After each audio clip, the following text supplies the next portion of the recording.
this is Port Ormos. Now where could... Is that Paimon I hear? Huh? Oh, it's been a while. How are you doing? Dunyarzad! It's been so long since we've seen you! I'm doing well. I can go as far as saying I have never been happier in my entire life. I don't know if you've heard, but Elazar has completely disappeared, and all the patients have recovered. You kidding? Knowing them and the connections they've got, I'm sure they've heard about it. Dia! That's right. My lady is feeling better now, so I'm accompanying her for a walk. Why do you still call me that, Dia? You've already informed my father of your resignation. I guess I'm just used to calling you my lady. Old habits die hard. Resignation? You mean you're quitting? Yeah, I might start losing my edge if I keep being a bodyguard for the Homayanis. You know that my parents and I are fond of you, and that we appreciate you very much. It wouldn't be a problem if you wish to continue to be our bodyguard. I'm not a woman that's easily persuaded. You should know that by now, my lady. When I took this job, I had already decided that I'd quit as soon as you'd recovered. It's time for me to get back out there and chase that horizon. So what are you gonna do now if you're not gonna be a bodyguard anymore?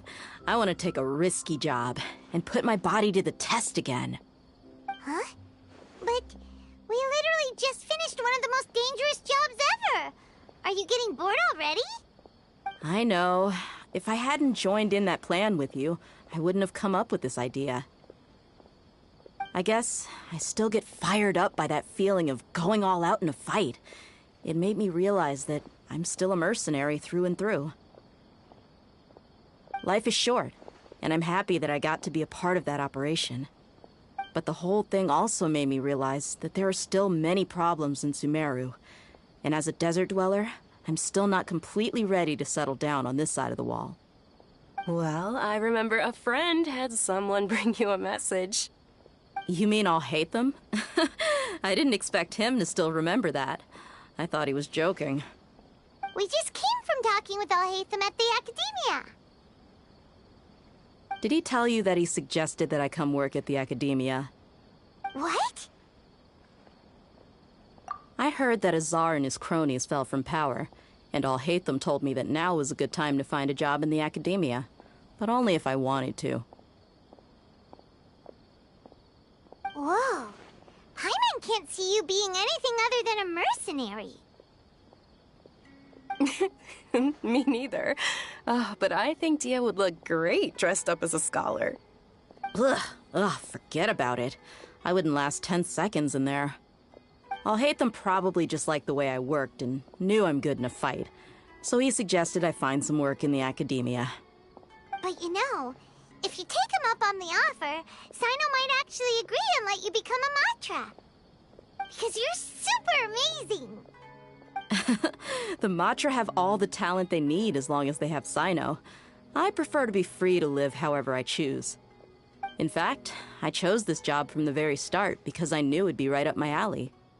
Even if being a mercenary means facing all kinds of danger. A lion has to return to the wild sooner or later.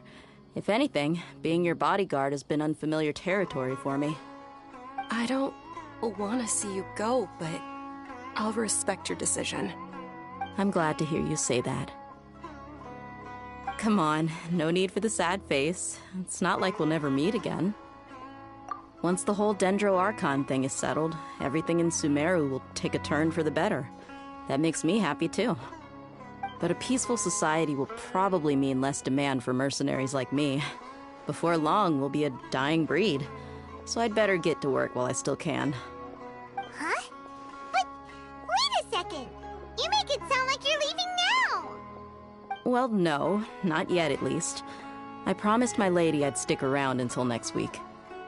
So, have you been in Port Ormos this entire time? We were wondering if you had received a letter from Nilu. Oh, did Nilu write to us? She heard that you were seen in Port Ormos, so she sent the letter here. Huh.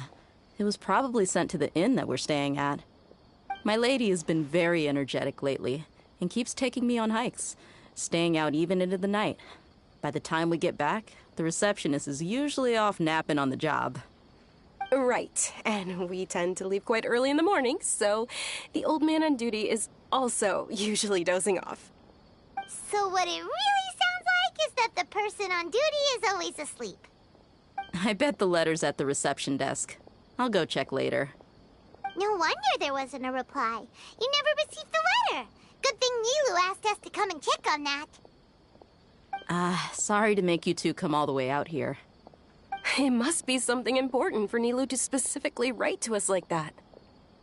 Yes, she said they were preparing a victory feast in the Grand Bazaar, and will also be celebrating Sino's reinstatement as General Mahamatra. She was hoping you could come. Great! I'll be sure to attend. Count me in too. But is there some sort of dress code or anything for the feast? Can I just show up looking like this? Since it's being organized by Nilu, I don't think she'll be too picky about that. If anything, I think she wants to see us as our most natural selves. All right, then this is how I'll show up. The feast will be held in 2 days, so don't forget. Sure. Thank you so much for letting us know. We'll see you there. Oh, by the way, do you happen to know where Sino and Raman are? The General Mahamatra always comes and goes without a trace. Normally no one knows his whereabouts. Oh. But last time we met, he mentioned that he had something to do in Aru village. You can try your luck there. As for Raman, your guess is as good as mine. I only remember he said that he had something to discuss with Sino. You can ask Sino when you meet him. Don't mention it. You'd better get going. All right, on to our next stop.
It's been a while since we last visited Aru village. Ah, there's Sino!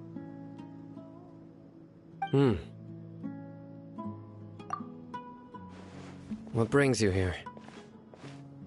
We recovered well, and Tanari agreed to let us leave, so now we're out and about again. It seems Gandharvaville's medical treatment is still as good as ever. And Tanari is recovering well, too. That's good to hear. Yeah, you're the one who brought us to him when we lost consciousness, right? Thanks for that. You're welcome. Tainari has excellent medical skills, and Kale is quite attentive. It was the best place for you. But why are you just standing here like a dead tree? I'm meeting some people. Oh, you mean Candace? I've already talked with Candace and the village chief. They're still at the usual place. You can go there if you'd like to see them. But you know one of the people I'm meeting as well. Oh, by King Deshret's blessing, my friend suddenly appears in the desert. Don't tell me you've run into trouble and need us to help now. Roman! And... huh? Sataria? Oh, you know me? Oh, well, you're pretty famous in the academia. Don't worry, these are our friends. No need to be so guarded. I see. I'm doing well. Many good things have happened recently. Same here. Really, I feel that my whole life has started to shine after suddenly finding a new direction. Oh, tell us everything. Yeah, you go ahead. Alright, well, I suppose I should start by saying I've decided to leave the academia. What? It's not that I've given up on being a scholar. Instead, you could say I've found a new identity. I will no longer pursue research like a typical scholar, but I have not completely given up on my relationship to knowledge either. I can see what you're saying now. What do you mean? I plan to leave the academia and return to teach here in the desert. Wow, so you want to become a teacher?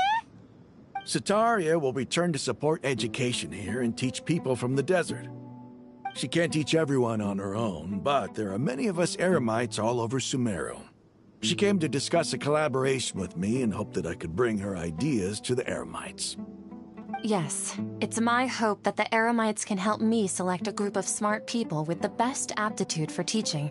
I'll teach them, and after they've finished learning from me, they can go educate more people. That is the true meaning of education and the spreading of knowledge.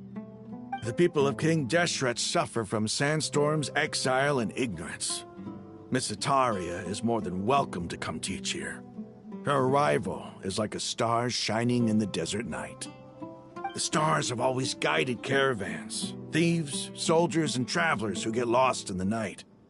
They lead those in the dark out of trouble and back to safety. Oh, please, where's all of this coming from? I'm starting to feel a little embarrassed. You deserve these compliments. Mercenaries are accustomed to danger and don't fear death, which is why we recognize extraordinary actions that common people would easily overlook. Sataria's idea will bring much good to many people. At first, I feared it was destined to fail. Everyone knows that the academia doesn't allow scholars to teach in the desert without permission. As you know, all knowledge is under their surveillance and control, and very few desert dwellers are as lucky as me. But what I heard at that time has been haunting my heart, as if there were lightning bolts constantly bombarding my soul. Sataria, you tread a treacherous path, and the longer you ignore it, the tighter the academia's grasp on you will become. Sataria, why haven't you gone home? Never forget that the desert that belongs to you lies elsewhere. Miss. These words sparked something in me, and I knew that I had to bring something back to my people after going home. I gathered up the courage to approach the Grand Sage, only to find that he was no longer at the academia. Lord Sino told me that Azar didn't belong there anymore. Azar has received much-needed punishment. Though, if you ask me, it may have been too light. You probably have already heard. Lord Sino helped me obtain permission to leave the academia for the desert, and accompanied me here to discuss collaboration with members of the Eremites. My plan was able to go smoothly thanks to him and Rahman. You're all doing so much for the desert. Aside from that, I also have some other business to discuss with Sino. Lesser Lord Kusanali has allocated many resources to support and develop the desert. I've done some business for her, and part of it required the assistance of the Eremites. I applied for a few batches of educational materials from the academia, and sent them to several groups in the desert, as instructed by Lesser Lord Kusanali. I believe the people will make good use of them. That's exactly what the people here need. Physical books and other related items. If it weren't for Sino and Lesser Lord Kusanali, I'm afraid we'd never be able to get our hands on them. Apart from this, the academia is also recruiting scholars that are willing to teach in the desert. I'll let you and Sataria know as soon as I have any more news. We must be persistent about this, and maintain these resources to ensure long-term effectiveness. This is the first time in hundreds of years we've had a glimmer of hope. I think this may be the turning point for the desert. Remember these words. Here lies our faithful priest, Kasala. His wisdom is a miracle among the people, deserving of high praise and admiration. I hope people with wisdom like that priest will rise again among the desert dwellers. Then we'll once again see the wisdom and glory that once shook the world. Enough about us. Are you here to discuss some business too? No, not at all. We're actually here on behalf of Nilu. Nilu wanted to write to everyone, but she wasn't sure where the letters should be sent, so she asked us to come find everyone personally. A celebration feast will be held in 2 days at the Grand Bazaar. She hopes that all of you will be able to attend. At the feast, we'll also be celebrating Sino's reinstatement as General Mahamatra. Although, judging from your appearance, it seems you've already been reinstated. Paimon thought you would only start working for the Academia after the feast. Celebration? Feast? It's the first I've heard of it. Tighnari was right. He really didn't know. This feast is for you, Sino. Sounds to me like you'll have to be there. It's rare to see that kind of expression from Lord Sino. You must not like feasts very much. No, not really. But I'll go. Well, I still have a lot to handle here. Besides, I need to look after Miss Sataria in the desert, so I'll have to pass. I'm afraid I won't be able to join you. Although, if you'd be so kind, please give a message to Miss Nilu for me. The message is, I'm sorry for how I treated you before, but now I understand the beauty of your dance. It's like a light shining in the sky. You and the art you symbolize are not only beautiful, but also lively and powerful, so much so that it was prohibited. Please keep dancing, and someday I'll be able to appreciate your art in person. Okay, we've got all that down. Our job here is complete as well. Oh, Sino, remember, party's in 2 days. Make sure you're there. Got it.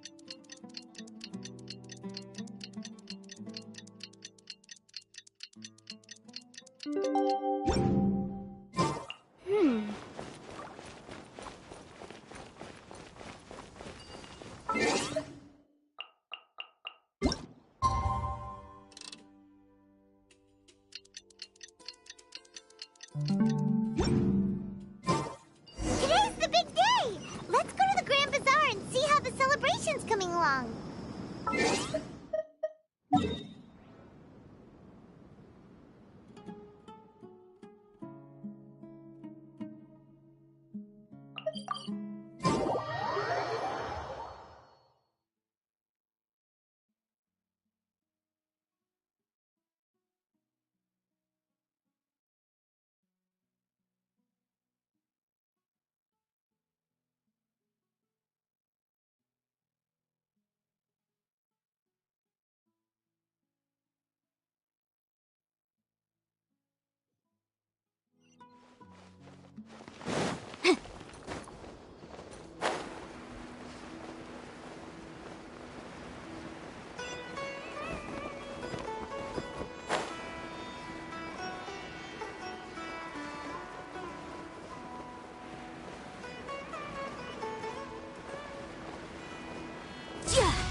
Everybody's already here.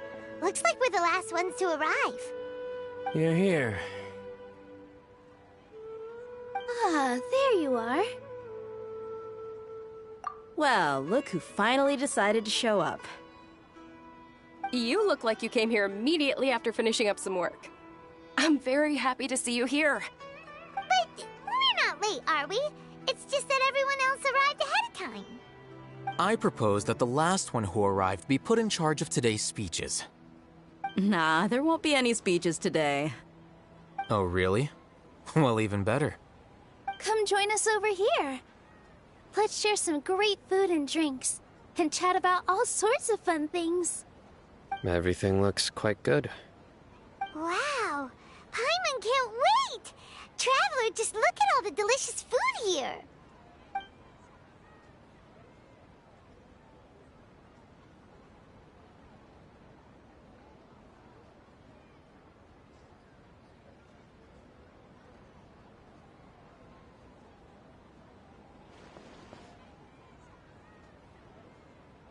Whoa! It's so delicious! Oh, this grilled meat tastes amazing! The food was specially prepared for you by everyone in the Grand Bazaar. And we have gifts that were sent by the residents of Sumeru City when they heard we were holding a feast. Everyone that came said that you saved Sumeru, and wanted me to thank you all on their behalf. Ah, feels kinda nice to be seen as a hero. I could get used to this. Being a bodyguard is also a hero's job. You've always been amazing, Dia. My lady sure has a way with words. Thanks. I'm glad to hear it. And I'm happy to meet everyone that participated in the great plan. Don't mention it. Come to think of it, we've really done something impressive together. It's unbelievable. We owe it to our abilities. And luck. Really? Why do I remember everybody thinking that luck was against us and feeling like we hardly had a chance of succeeding? That's how I remember it too. It's luck that brought us together, and it was luck that let us form a team. Then, it took even more luck for us to formulate a plan and implement it successfully. Moreover, judging from the results, everything worked out well. Yeah, everyone gave it their all when it mattered most. It was almost like a performance. We took the stage and put on our best show. Everyone played their part, and thanks to everyone's efforts, the performance was a great success. So, would you say we're good actors too? It's such a blessing that Lesser Lord Kusanali was able to return to power at the Academia. Yes, even after being abandoned and neglected so many times, she's finally returned. Uh-huh. Lesser Lord Kusanali once used all her power in a great disaster, which resulted in her losing all her wisdom and memories of the past. The Academia basically abandoned her because of it. This should be something everybody should remember. Huh? You look surprised. I didn't say anything wrong, did I? No, everything you said is correct. That's good. Something wrong? Yeah, what's with that face? You knew all of this already. Even if those two giants of the Academia are here, I still have to say it. Those sages really have some nerve. 500 years ago, Lesser Lord Kusanali used all her power for the people of Sumeru, and what did they do in return?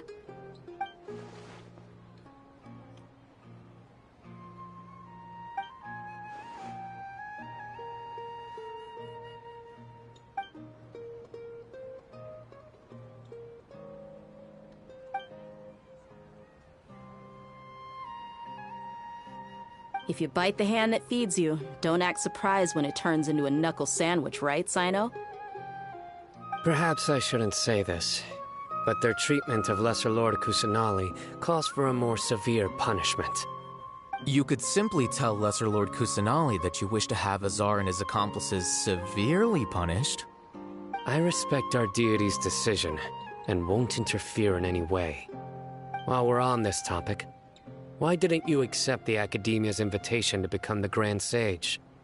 Are you trying to say that I'm fit to be a sage? Not at all. but every person handling the selection process has said that you are the most suitable candidate to lead the academia right now. Why? Because he dethroned Azar from power?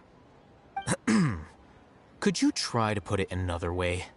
This is a good thing, yet you're making it sound like I overthrew Azar for my own personal gain.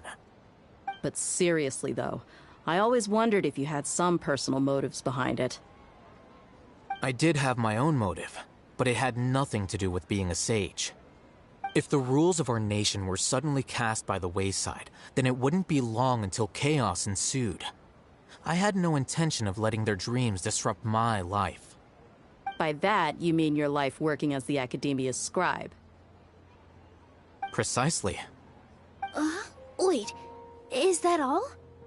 So, that's the only reason why you joined us and came up with all those plans?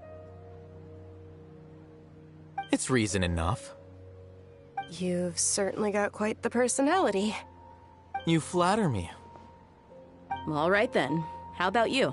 You've already resumed work as the General Mahamatra, right? That's right.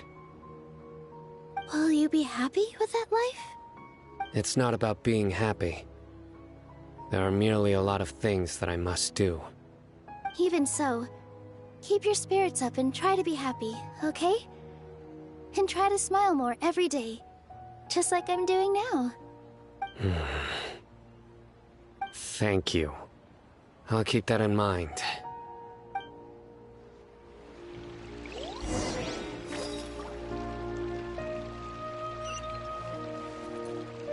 I seldom participate in such lively gatherings, but the atmosphere here is quite good.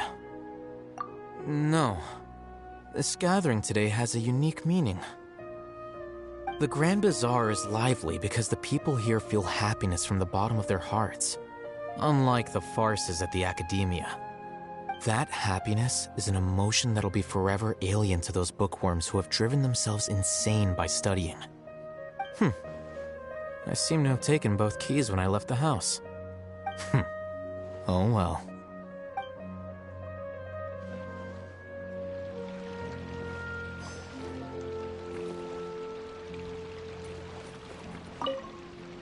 My lady, the grilled meat over there is delicious. Have you tried it? Yes, I also tried some fruit just now. Oh, they're very sweet. What an amazing place to relax. No wonder everybody likes to rest at the Grand Bazaar. You said it. Oh, look who else is here. Hello. Oh, I'm so happy Nilu invited everybody. Oh, now I have the chance to meet all the heroes. Hey, less of that polite chit-chat and more eating and drinking. The feast is about having fun, not stuffy formalities.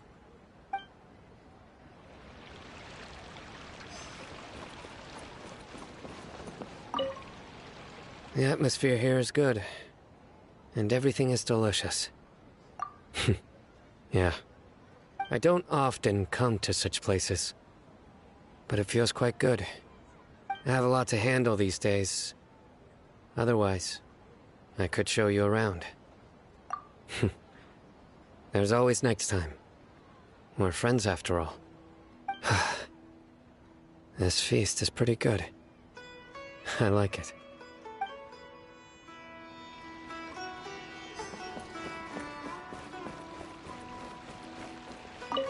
Ah, there you are, traveler. Well, how is it? Are you enjoying the feast today? If there's anything you're unhappy with, just let me know. I'll be sure to take note of it. That's good. It's the first time I've ever invited so many exceptional people to one place. I was a little nervous myself. You see, every guest here is quite extraordinary. It's unbelievable that we've got everyone together here. Almost like a fairy tale. Make sure you live it up tonight. I'll be happy as long as you're enjoying yourselves.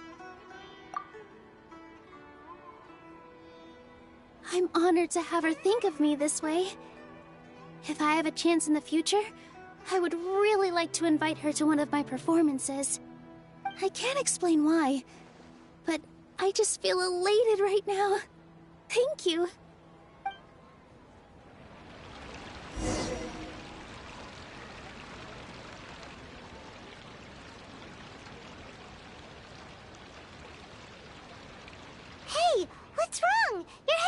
starting to droop.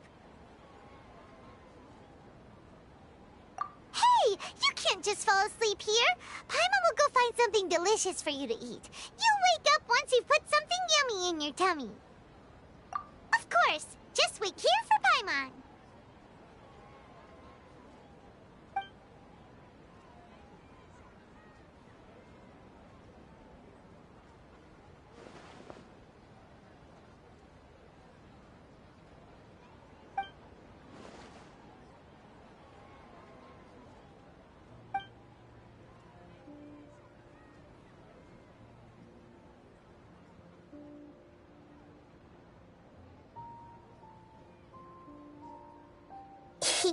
It's me.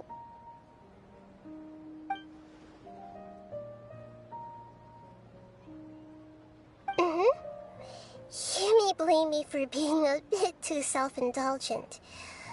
I was thinking about talking with you, and the next thing I knew, I had made a connection with you. The connection between us is amazing. It's like flora and the fence it grows upon.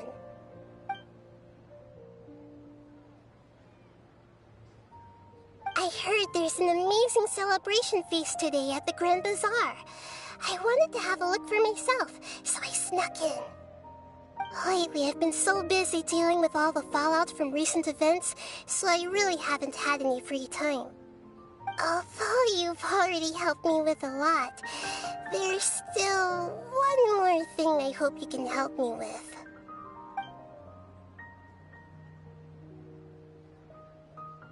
Please say thank you to everyone for me.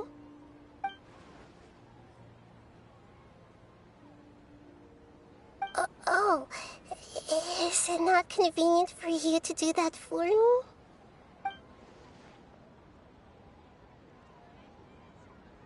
But if I just show up all of a sudden, people will become all quiet and stiff, won't they? What if I end up scaring them and ruining this wonderful feast? That'd be the last thing I want.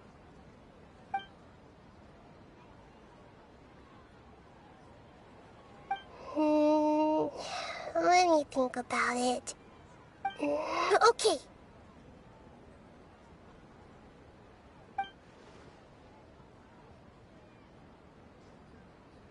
Yes, I have.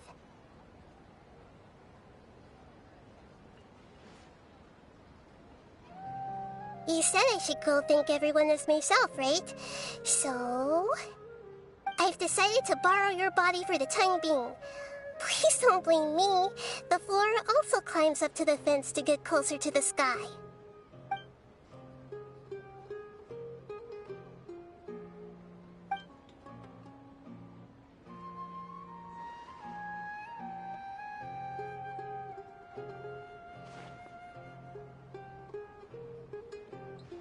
Everyone! Are you awake now? Paimon was just about to bring you the food. It's me. Huh? That voice. Nahida? Hold up. What's going on? I didn't expect to have a conversation with the consciousness of Lesser Lord Kusanali in the Grand Bazaar. Interesting. Is this also a part of the feast? No, of course not. Are you... Lesser Lord Kusanali? Hello, Nilu. You know who I am? Yes, I already know every one of you. Nilu, Alhaitham, Sino, Dia, Paimon, and Dunyarzad.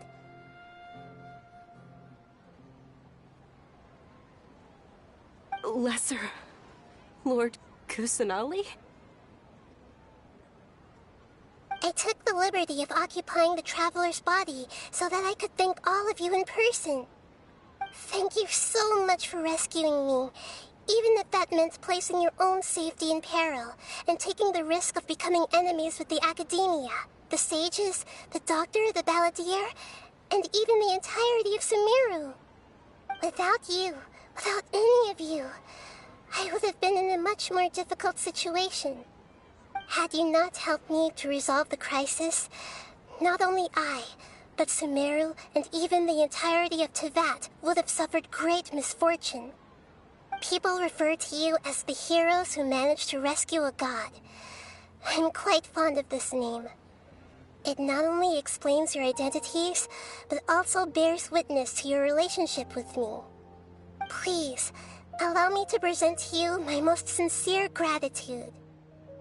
Lesser Lord Kusanali, you have done so much for Sumeru, and I didn't even have a chance to do anything for you. You don't have to do this. Dinyarzad, the suffering you endured during your illness is also proof of you being with me and praying for me. Thank you. You don't need to be so ceremonious. It's always been my duty to protect you. This is how the relationship between the Academia and Dendro Archon should be. We just did what was necessary and set things back on the right path. You're an Archon, but you act so humble. You really don't need to be so polite with us. I'm honored to have been able to take part in this plan.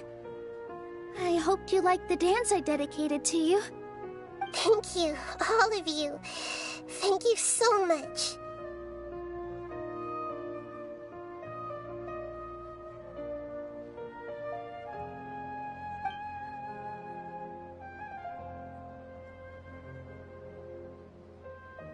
Yeah.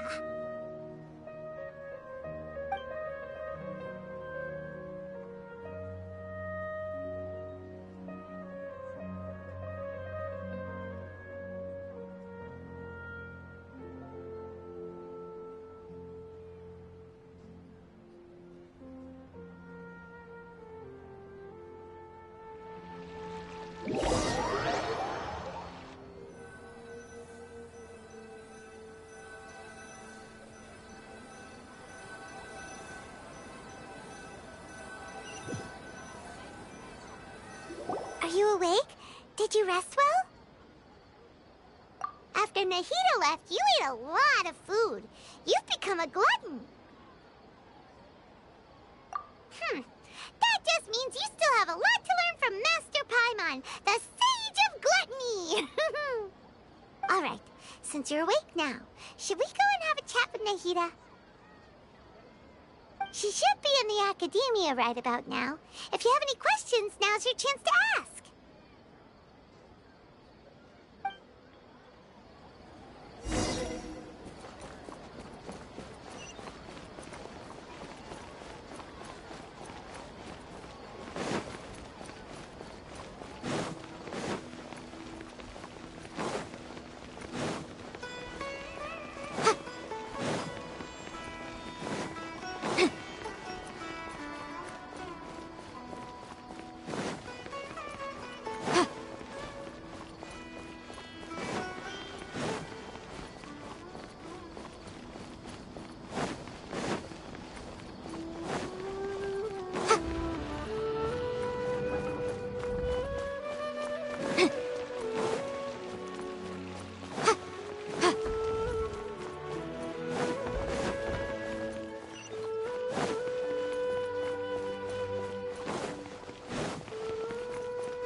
Traveler and Paimon? What a fantastic night! I'm still immersed in all the happiness and joy, like a candle floating on water. So are we, and that's why we're here to talk with you. Is there anything you want to know?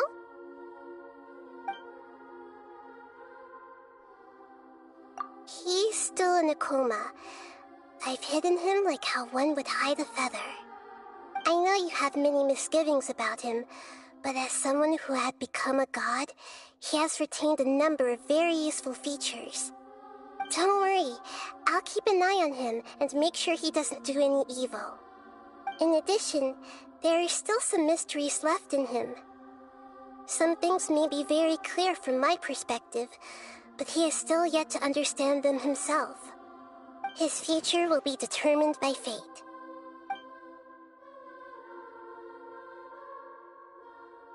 Is that where you're headed next? Fontaine, the Nation of Justice? As far as I know, that nation operates in a judicial system. Does their Archon personally judge people? No, there's a Chief Justice in Fontaine. Generally speaking, the Hydra-Archon, Focalor, won't preside over individual trials. However, even then, Focalor will still make herself present at just about every trial. It seems that she just likes to immerse herself in that sort of atmosphere. As Archon, she still reserves the right to influence the final verdict. Anyway, let's just say she's got, a very unique personality.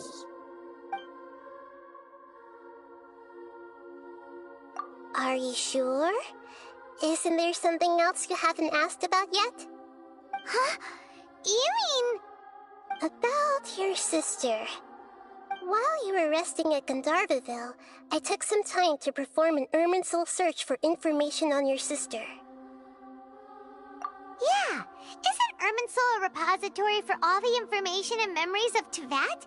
So there shouldn't be anything on him or his sister. This is true in your case.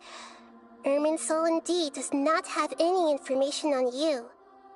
However, there must be something different about your sister. Because, as it turns out, the world has recorded information on her after all. What? There is only one possible explanation. She belongs to this world.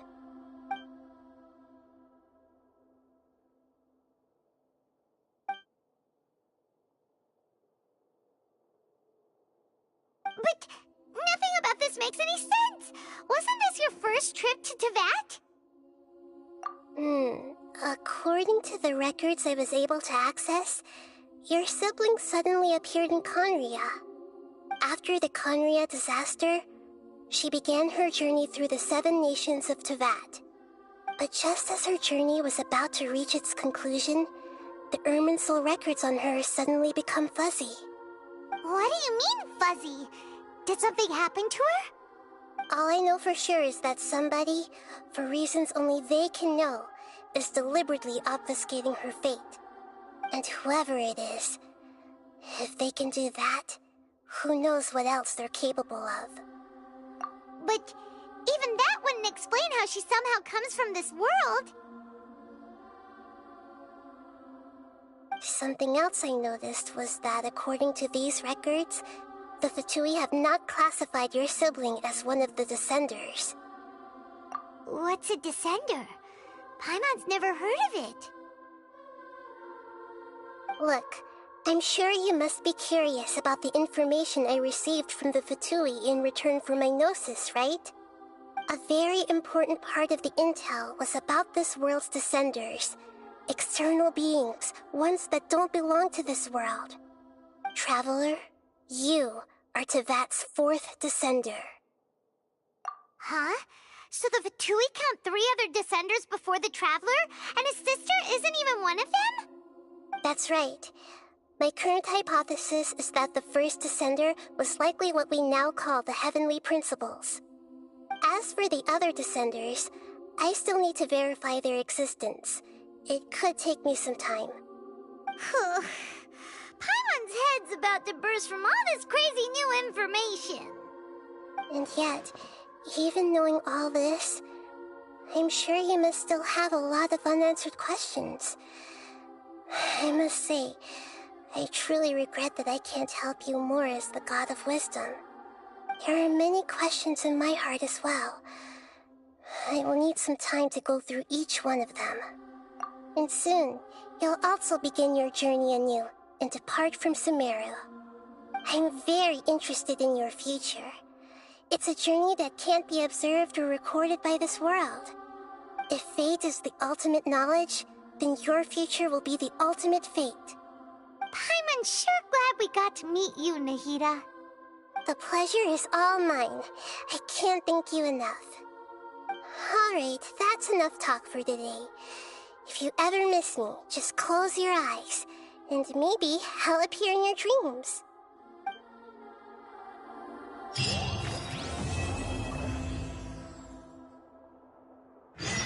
You must have a whole bunch of questions after our last conversation with Nahida. Paimon was ready to ask her a million more questions, but didn't want to seem too pushy. Like, about these Descenders. So, does that just mean people like you who come traveling to Teyvat from someplace else? And as for your sister... Whew, so many questions. Let's go find Nahida and see what else we can find out.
Come on, serious suggestions, please. I'm not trying to write a thriller here.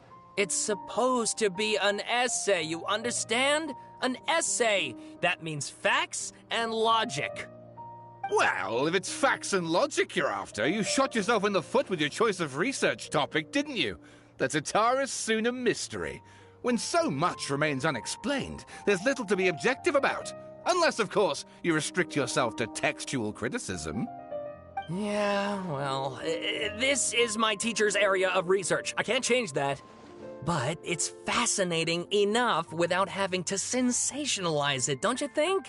The strange location, the missing details, a mysterious person. I want to write my essay on something interesting, and I'm interested in getting to the bottom of all this. That's the only reason I came to you.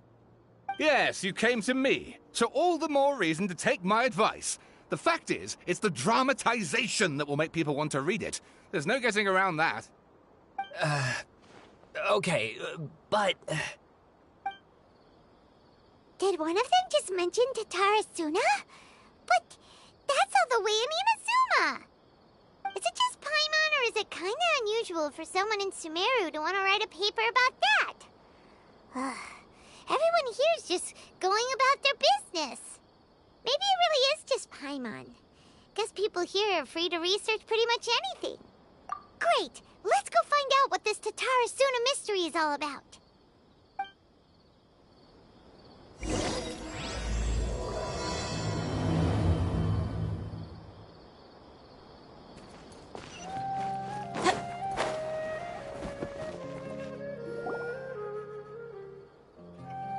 All right, I guess I'll go with my textual criticism and your editorial direction for the first draft. I have a feeling that the missing Kabuki Mono will end up being the main focus of this paper. Ugh, if only we knew where to find that traveler. From what they say about him, this seems like the kind of thing he'd know about. Oh, you're the traveler, you say? Hey, what's with that face? Don't believe us? No, of course I believe you. Actually, I first heard about your great exploits when I was still in Inazuma. This is my first time coming face to face with you and your mysterious silver-haired companion. I couldn't believe my luck, and out of force of habit, I started, examining the evidence. Sorry. Oh, Sawada, for the love of... Sorry, we don't get out much, so our social skills are kinda lacking. Traveler, I hear you've helped many people a great deal and been to many places. Would you be able to tell us about Tatarasuna? Actually, we don't know much about that place either. In fact, we only came over here because we heard you talking about it and wanted to learn more. I see. My teacher chose this area of research as a personal challenge. He said it's difficult to get into because even Inazumans don't know much about Tatarasuna's past. But who'd have thought that... If you don't mind, I'd love to show you all my outline for the book I'm writing about Tatarasuna. Hold on, Sawada. Don't you think that's a bit of a deep dive for a first read? Well, fair point. In that case, please ease yourselves in gently by taking a look at Akaba's latest essay draft. Let me give you some background. This all started with the discovery of some records in Tatarasuna. The writings mentioned someone by the name of Mikoshi Nagamasa, who crafted a fine blade. But in the end, he threw it into a fire to destroy it, and killed his servant Katsuragi. Why? Well, no one knows. Apart from the swordmaker, his servant, and the one who wrote this all down, the records also mention a kabuki mono. This seems to be an Inazuman word for an eccentric stranger, someone who dresses funny or acts in an unusual way. That's right. Akaba's teacher has spent quite some time researching these events on the ground. This kabuki mono lived in Tatarasuna for a while before disappearing without a trace. And shortly afterwards, as Akaba mentioned, things got pretty ugly. So first this strange person goes missing, then a murder happens? Seems kind of fishy to Paimon. Yes, my thoughts exactly. So I helped out too. I asked everyone I could think of if they knew anything about what happened back then. And wow! Did I get lucky! Stop shouting! This part's important. I just wanted to make it stand out. It just so happens that a friend of mine works at the Government Records Office. He looked into it for me, and I can now confirm that all the aforementioned individuals did, in fact, live in Inazuma over 400 years ago. Even back then, Tatarasuna was already at the center of Inazuma's smelting industry. The man in charge was a government official named Niwa. Curiously enough, it seems like he went missing too.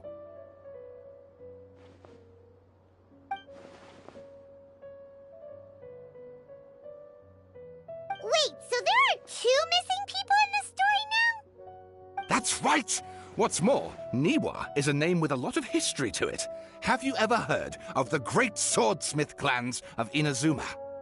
Oh, the swordsmiths? Yeah, like Ishin art and so on? Wow, yes. You really know your stuff.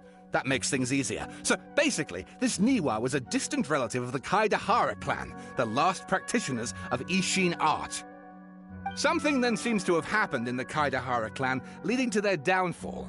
I don't know the details, but taken in light of everything else going on around that time, it makes you wonder whether it's all connected somehow. The Kaidahara clan? Sawada, you left out the biggest detail of all. Oh, yes, of course. How could I forget? Brace your minds, ladies and gents, for they are about to be blown. Or maybe you won't believe your ears. I wouldn't blame you, of course, because in all my years as a writer, this is by far the most. Get to the point, for Pete's sake. According to information acquired by Akaba's teacher, the kabuki mono was not a human, but a puppet. A puppet?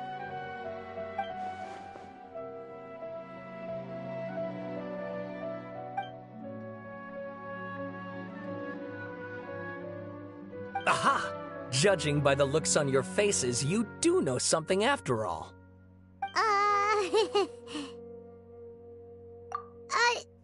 No! Paimon just meant, how creepy. The way you described it makes it sound like a ghost story. I agree, it does.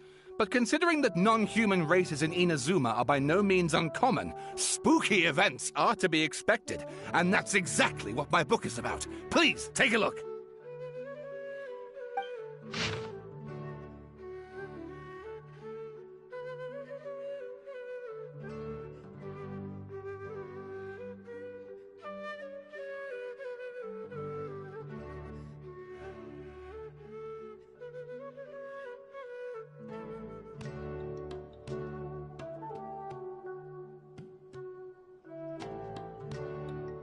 Oh, and please read my essay draft as well.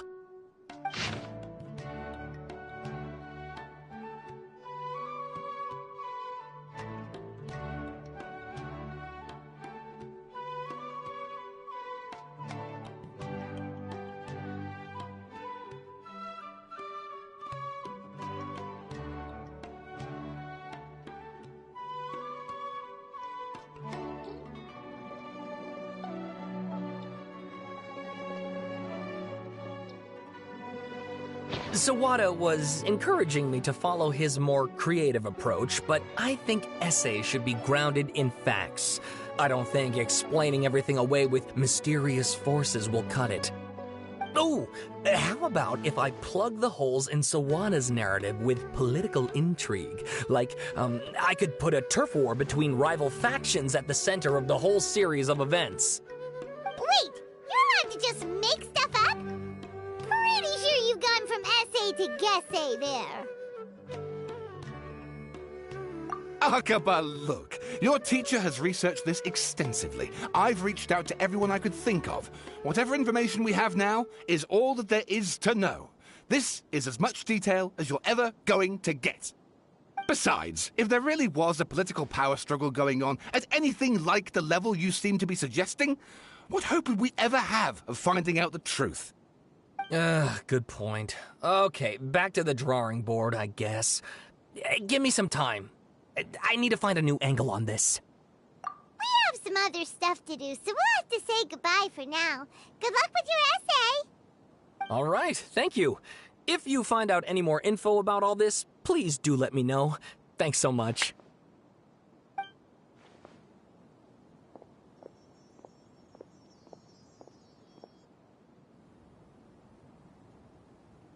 Hey, so that thing they were talking about, it has to do with the balladeer, doesn't it? Okay, then even if we did know something about it, we probably couldn't share it with them, huh? After all, we kicked his butt and got him locked up. Information about people like that is usually super confidential, isn't it? If you ask Paimon, Akaba should just pick a different topic. There must be as many essay topics as there are trees in the forest. There's no point in...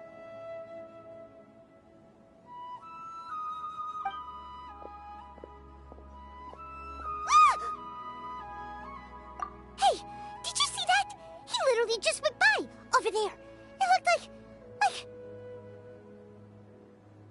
the balladeer! No, it can't have been. He got locked up. Oh, quick, let's catch up and see.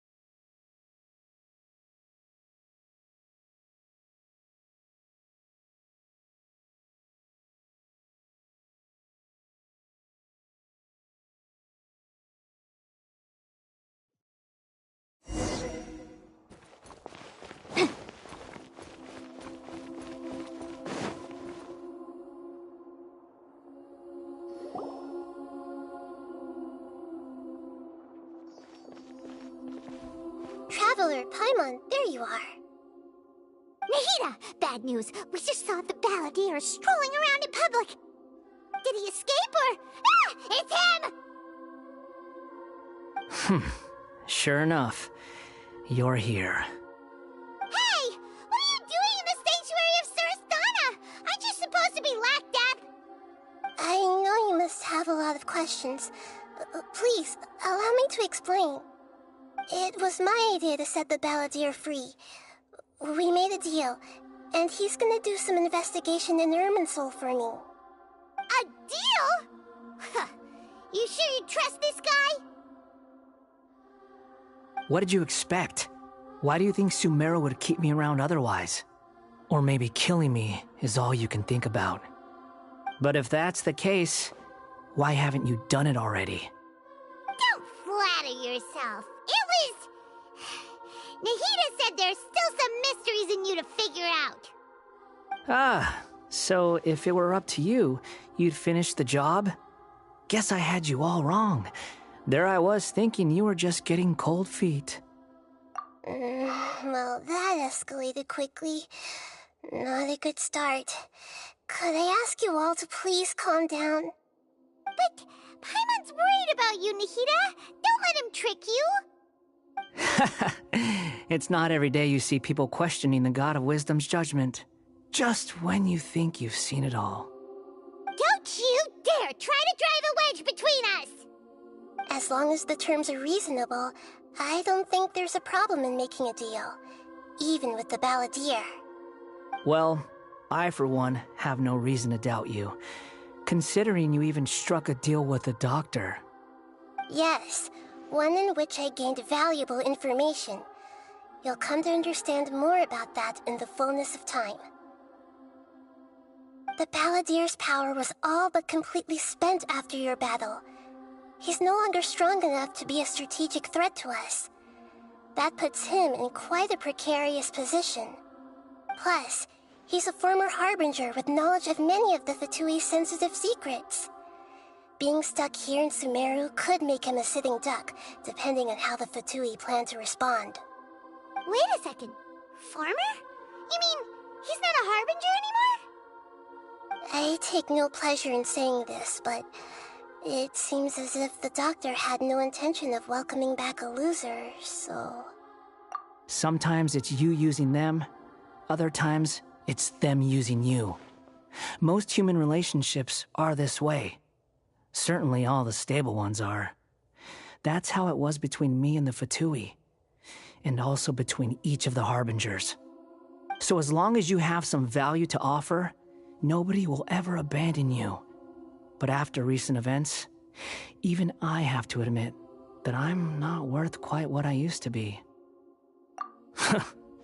Well, if the Fatui are gonna reevaluate my utility, I need to have a backup plan for myself. As we discussed, I don't like causing harm to living beings, and you said you need protection. So, why not join forces with us?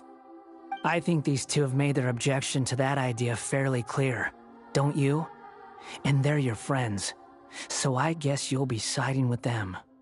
Yeah, obviously! Nahida, don't listen to him!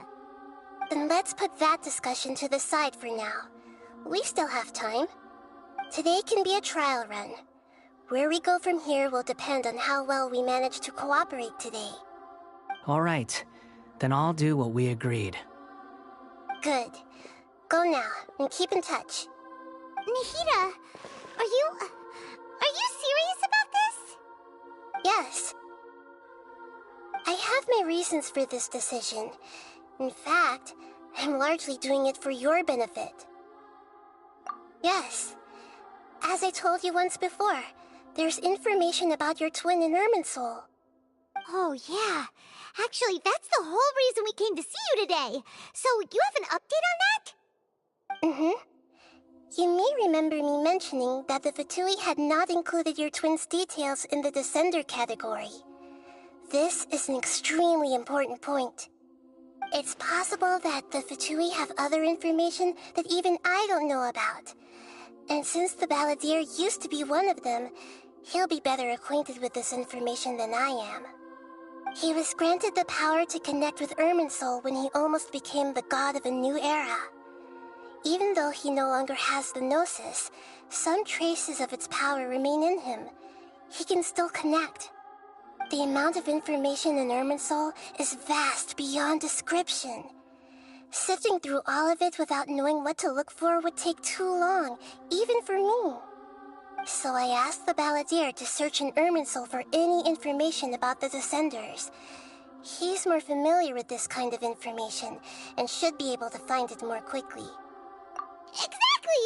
Or what if... Paimon just doesn't trust him! He's treated us as enemies every time we've run into him! I understand.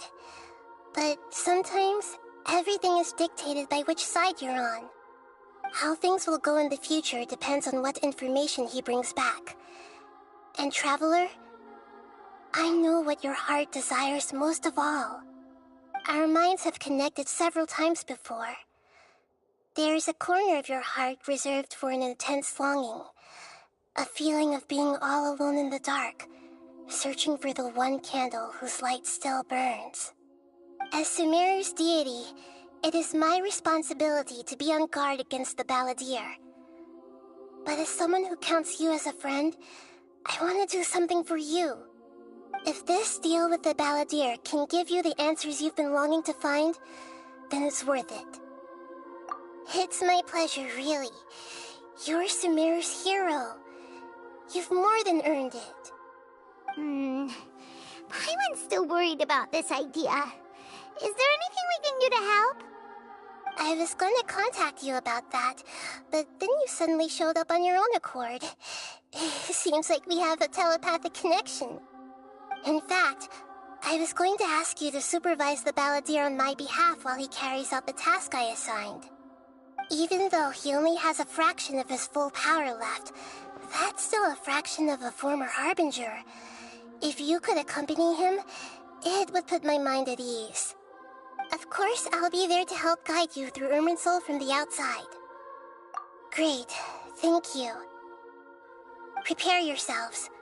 I'm going to transport you into Irminsul.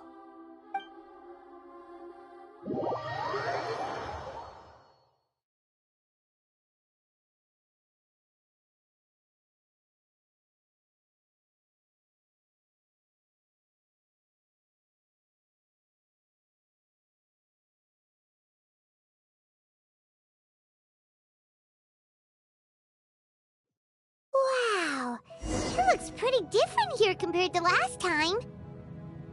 The colors are gentler. Guess that must be because Sumeru's at peace now.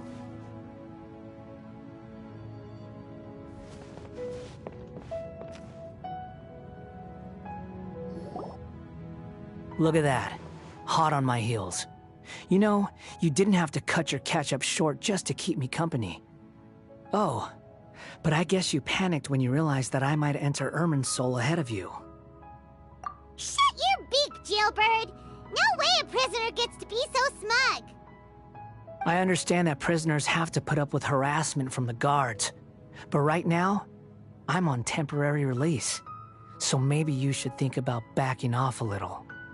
Sounds like a successful rendezvous.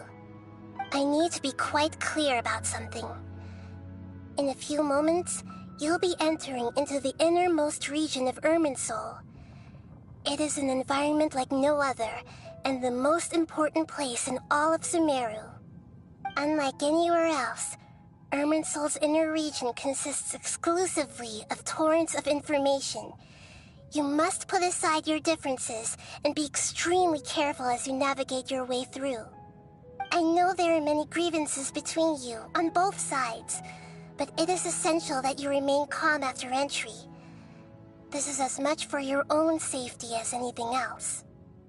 Fine, let's call it truce, but only until this mission's over. Let's cut each other a little slack, shall we? We are going to be traveling together after all. Per my agreement with Lesser Lord Kusanali, I'll be at the front. It's my job to lead the way and get rid of any obstacles in our path. All you have to do is keep your pretty eyes open and try not to fall behind. You sure are confident. Paimon will give you that. You make it sound like you're even more experienced at adventuring than us. If there are no further objections, I suggest we get going. Or did you need some time to mentally prepare yourselves? Ew! Ugh, the snark on this guy. It's unbearable. We can start now. Irminsul access granted. Initiating connection procedure. Is this a small sapling? Oh, darn it! Come on, let's catch up with him.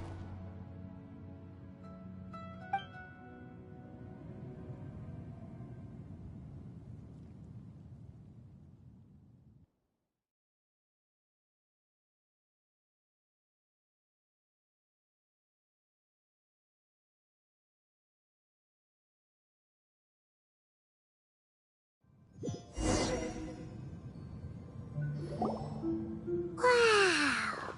So this is the inside of Irminsul. Ooh! Paimon's never seen anything like this. And it feels like a sacred place. Irminsul is closely intertwined with the entirety of Teyvat. Every bit of information flowing here means something. Pick your jaws up off the floor. It's time to go. Why is it that Paimon just wants to do the opposite of everything he says? Lesser Lord Kusanali, we will now proceed to the heart of Irminsul. Can you still sense where the heart of Irminsul is? Yes. Permission to begin searching for information there? Permission granted. Go ahead. Let's go. Stay close. Don't go running off.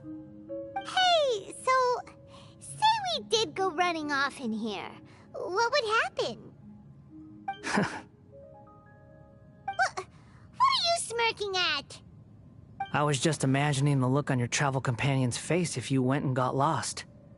Anything's possible in here. You can't rule anything out. So if you want to stay safe, your best option is to stick close to me.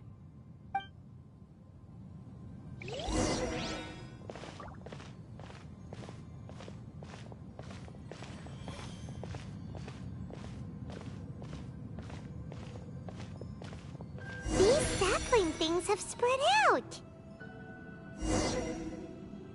Those are all packets of information from inside Irminsul. Be careful not to touch them.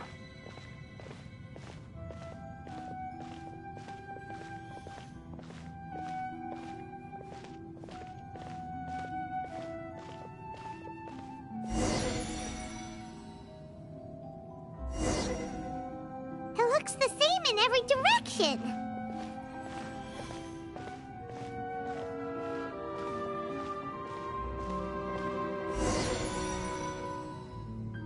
No wonder he mentioned about getting lost.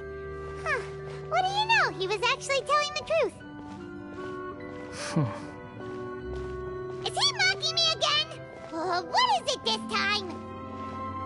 There's a time and a place to lie, but this definitely isn't it. So why don't you relax your guard a little?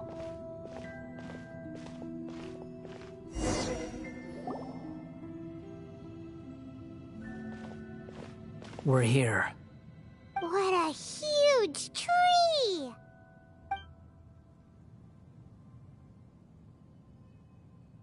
Lesser Lord Kusanali. Good, you made it. Are you ready? Ready when you are. Then please begin. Preparing to access cognitive currents. Establishing waypoint. The Balladier's actually doing what Nahida tells him. Guess he must want to stay alive.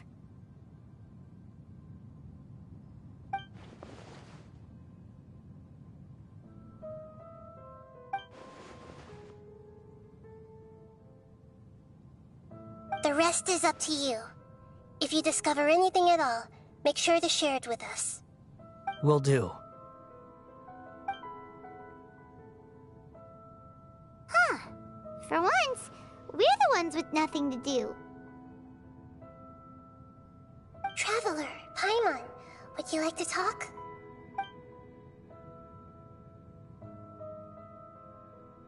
Yes, I've also invited Paimon to join.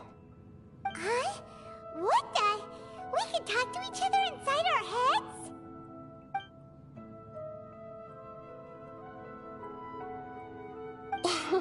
That's part of it. Plus, we're all friends. There's nothing wrong with us talking like this once in a while. Paimon's never tried this before. This is great! So, Paimon's been wanting to ask you something. Don't you think the Balladier's a bit of a walking contradiction? He's always talking back, but he seems to listen to what you say.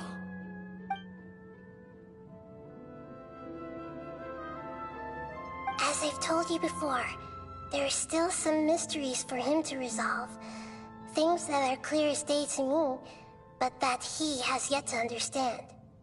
Perhaps today will be the day that he finds some answers.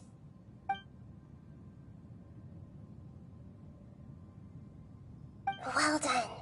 Smart and attentive as always.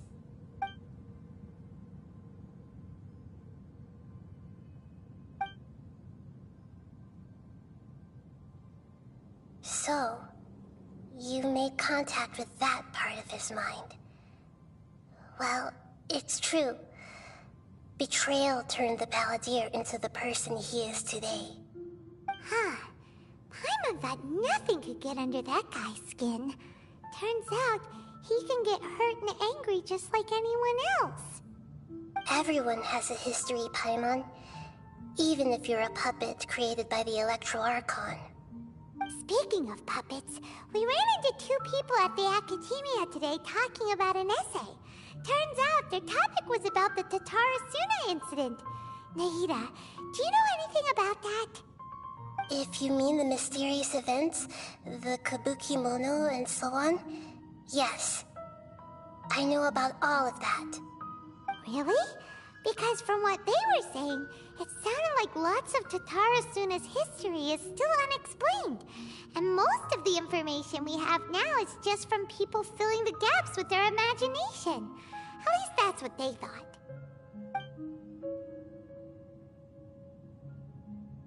Oh? How interesting. Those two managed to deduce quite a lot through guesswork alone. So the Gesse got it right? Well, they guessed right about one thing.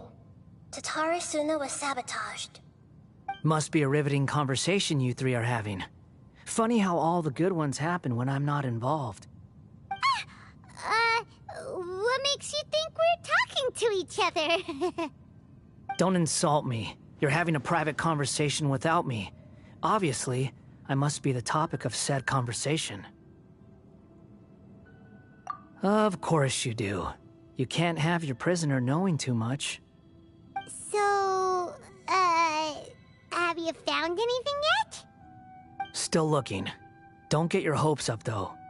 You and your twin come from outside this world. It wouldn't surprise me if there was nothing on either of you in Irminsul at all. Wait! How did you know about that? Did Nahida tell you? It's not like we've never met before. And anyway, you're world famous. It'd be more surprising if I didn't know a few things about you.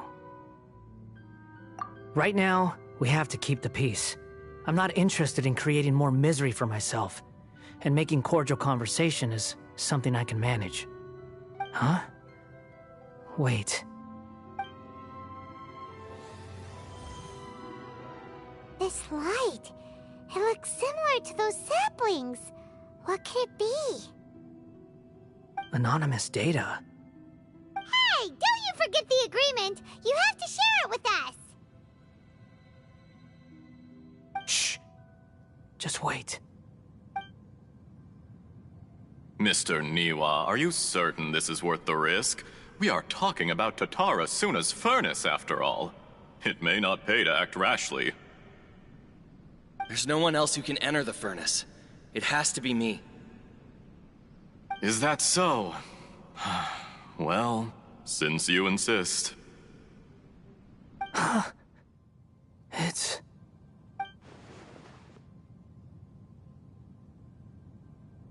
Whoa!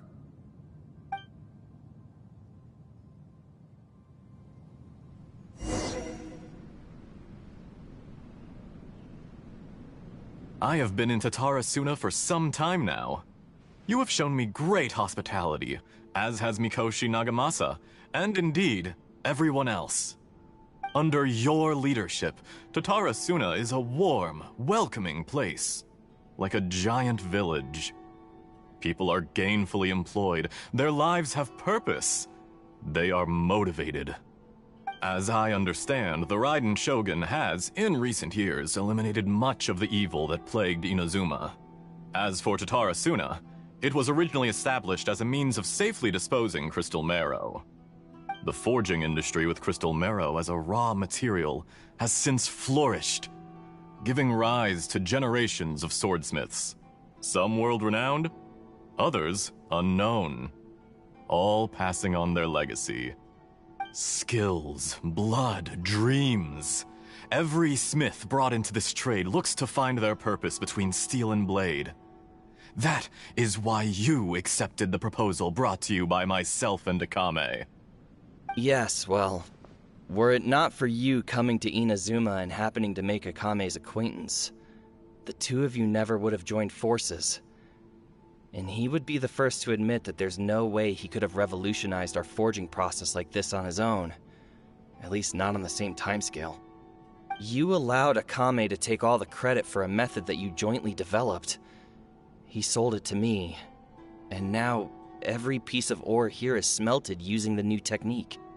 Even now, you remain one of Tatarasuna's key consultants, working right here alongside us. I believe it is you, sir, who are truly responsible for the changes in our manufacturing and forging methods. You flatter me. From the outset, I saw much that was commendable in the forging industry of Inazuma, and it has been my great honor to befriend you all. So you say, Escher. But is this really the truth? My good sir, what do you mean? I tried to resist thinking it was all connected, because I didn't want to speculate, and I didn't want to believe that things could turn out this way. What have we gained from adopting your new technology? Ominous black smoke? Mounting production problems? Worker fatigue and casualties are up and continuing to rise at an alarming rate. And recently, as you well know, someone died because of that strange filth inside the furnace. We've kept the truth from spreading outside, but still, I suspect you understand it better than I do. None of the people who went out to get help have come back. Now, our mutual friend, the Kabuki Mono, is taking the Golden Feather to Narukami Island to seek an audience with Shogun. This is our last hope. But that doesn't faze you, does it, Escher? Nothing does. Otherwise, why would you still be standing there with that smile on your face? I'm just surprised that you finally chose to be so sincere.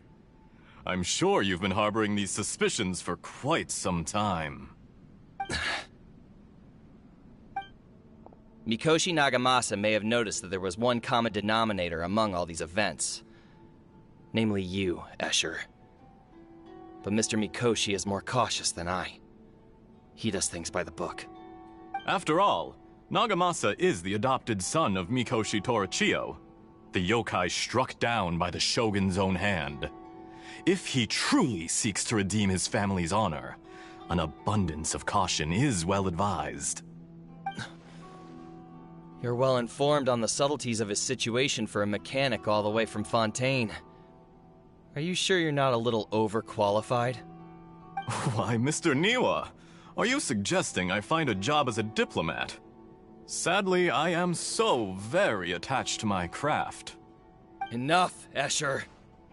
I'm here because an evil force is raging inside the furnace. And someone needs to take your new device inside the high-risk zone so we can absorb it and put an end to the problem. I'm in charge here. And I'm about to take some responsibility and head inside. Probably to my death. But what about you? What are you still doing here? Judging from the look in your eyes, you don't seem to trust me. Drop the act! We're past that now. Whoever you are, it looks like your plan to destroy Tatarasuna has worked.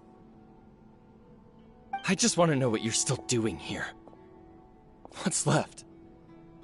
Don't you have all your answers by now? Honestly, I'm just waiting for the right moment.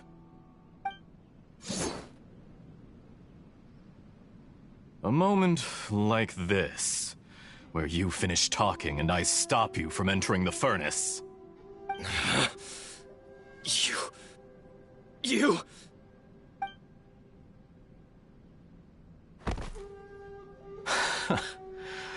You're a little smarter than I initially gave you credit for. I thought I'd disguised myself exceptionally well, at least for the first few days. But to my surprise, you had your people look into my background right from the start. It's a long journey from Inazuma to Fontaine, but that didn't stop them. Eventually, they managed to confirm that Escher was an alias, and that I was not from Fontaine at all. And yet, despite all of that, you still fail to realize my true identity, and what I seek in Tatarasuna.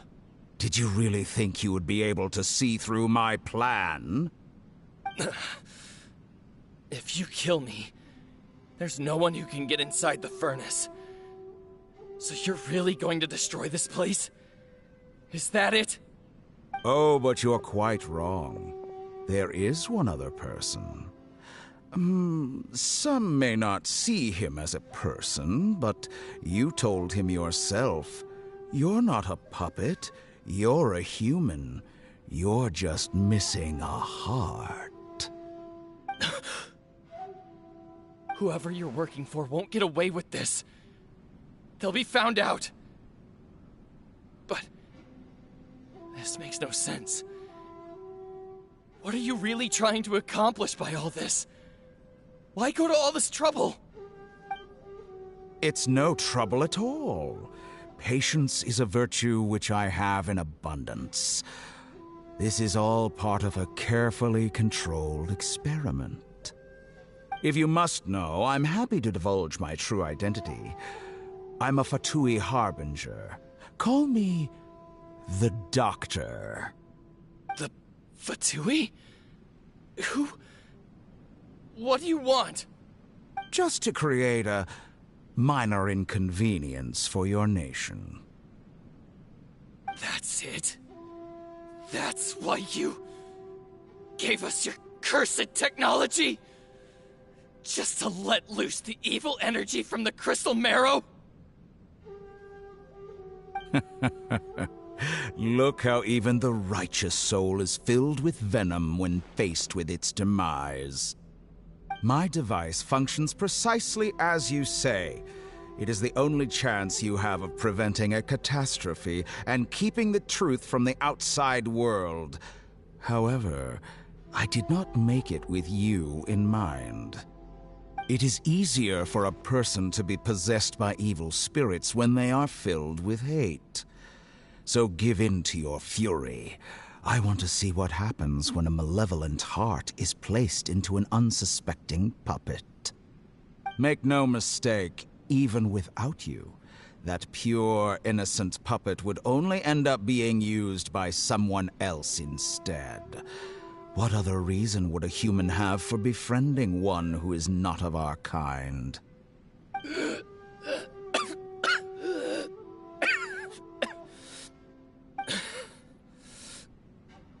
If you give him my heart, tell him that both Nagamasa and I see him as one of us. He has nothing to prove to anyone. Because not everyone just wants to use other people.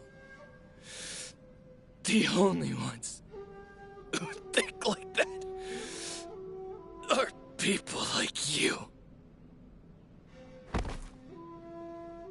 What a beautiful way to see the world. It almost makes me feel a little guilty. Then out of respect for you, I shall redefine myself. Think of me as a monster or a demon, if you wish.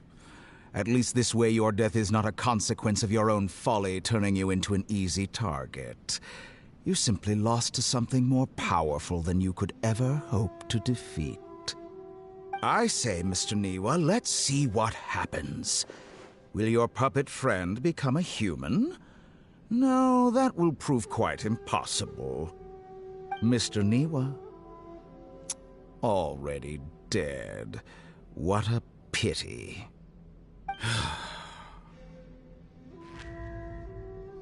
Jester, I have completed the task you gave me. Creating a gap and infiltrating Inazuma's inner workings. What fun it was. I'd like to introduce a puppet to you.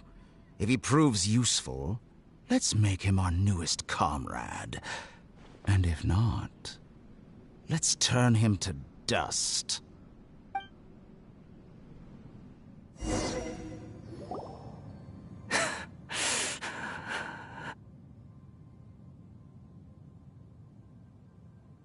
Hey, are you alright? Dottore.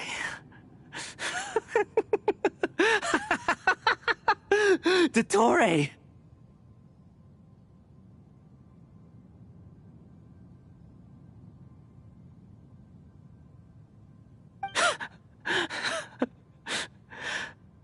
Good. Good. Was that the doctor? Did he turn into a mechanic from Fontaine?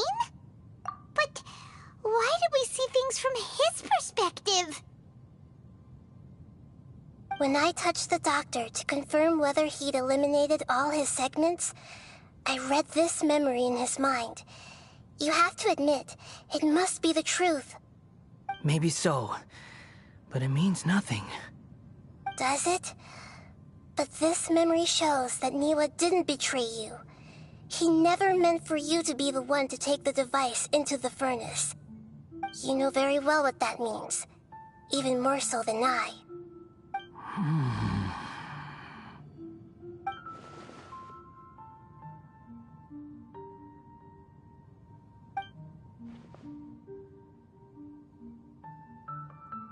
Let's give him some space.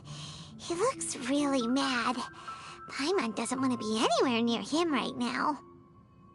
We need to give him some time to process his emotions. Paimon's still confused about the Tatarasuna incident. So, the doctor was behind it, but why has that gotten him so worked up? Nobody has ever deceived you like that, Paimon. It's natural that you find it difficult to understand. Perhaps he needed to learn this someday. So now you have the complete picture. Katsuragi took the Kabukimono to live with the people of Tatarasuna. Later, the doctor showed up, disguised as a mechanic from Fontaine.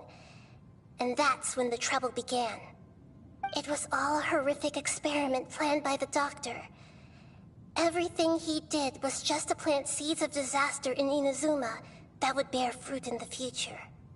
Of all the unwitting participants in the doctor's experiment, the balladeer became the main test subject. After the events you just saw in that memory, the doctor put Niwa's heart into the device and handed it to the balladeer. Then, he instructed him to enter the furnace and absorb all the filth caused by the smelting process. The load was far beyond what he expected, but the balladeer survived. He left the furnace in sheer exhaustion and said to the mechanic, "This device seems to have protected me. What's in it?" The mechanic answered, "Niwa fled this place for fear of punishment, but he left you a gift. He said it's the one thing that you've been looking for." He took it straight from the chest of one of his innocent servants. The mechanic removed the withered heart from the device as he spoke. The balladeer was stunned that such unthinkable cruelty had brought him the thing he'd been longing for his entire life.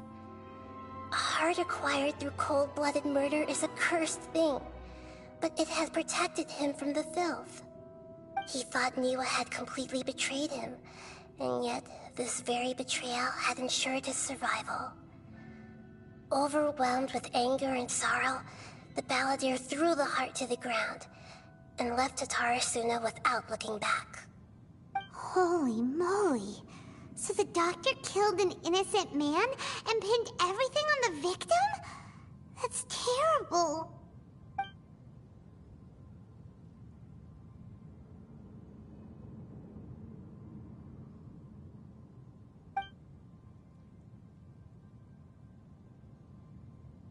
Yes. Only if he understands this can he choose a new path forward. Dottore, you brazen-faced... Niwa didn't run from justice. You killed him.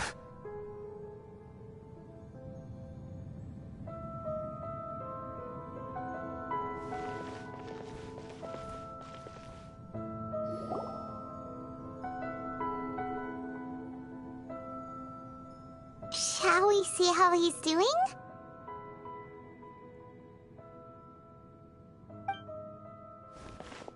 Hey, you alright? That's a scary expression. Are you worried about me? If we didn't have such a history, I'd almost think that qualifies me to be your friend. It won't. I'll keep my end of the deal. Hey, aren't you investigating the stuff we want to know about? That's why we're here. But unfortunately, there's no information about the Descenders in Irminsul. Even if you can't find anything, that seems to confirm it. Irminsul does not keep records on the Descenders. Anyone who comes from beyond this world is not counted as part of Teyvat. Oh, does that mean we have to leave empty-handed? Don't thank me just yet. You look really upset. Well, since Irminsul was a dead end, I guess I can share some other info that might interest you. Huh? About what? The reason why there are records about your sister in Irminsul. It might have something to do with Conria. Apparently, Conria was her first destination when she arrived in this world. Plus, she only came to this world because the heavens responded to the summoning. The heavens responded? The Jester told me this himself. You can take his word on this. He was a royal mage in Conria, and lived with your sister for a time. I don't know the details. It's up to you whether you want to believe me. All I can say is, I wouldn't lie to you about this. Did you get all that, Lesser Lord Kusanali? Yes. Astonishing news. Does this info count towards my mission? It wasn't from Irminsul, but was it valuable? Very valuable. Good. In that case, I'll take some time for myself now. Huh? What have you done? Lesser Lord Kusanali was right. My power's all but completely spent. Even if I use all of the divine power left in me, I can't sustain this shield for very long. I shared a secret with you, and now you owe me. So in return, I'd like you to answer a question for me. Give me your hand.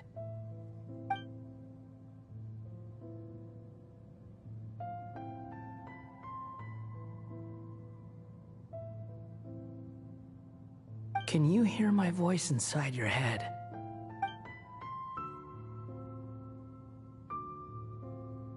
No, I can't do anything like that anymore. At most, all I can do is exchange a few words with you. So tell me, in this world, is it possible to change the past?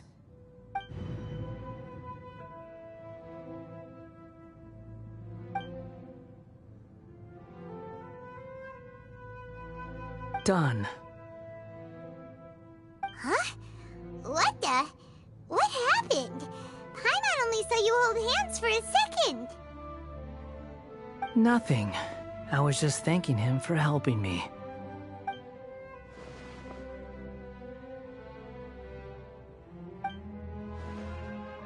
So long. I suggest you get yourselves out of here quickly. Where are you going? Hey, wait up! Didn't you say not to go running off? Fast reaction time. But I don't think we'll be seeing each other again.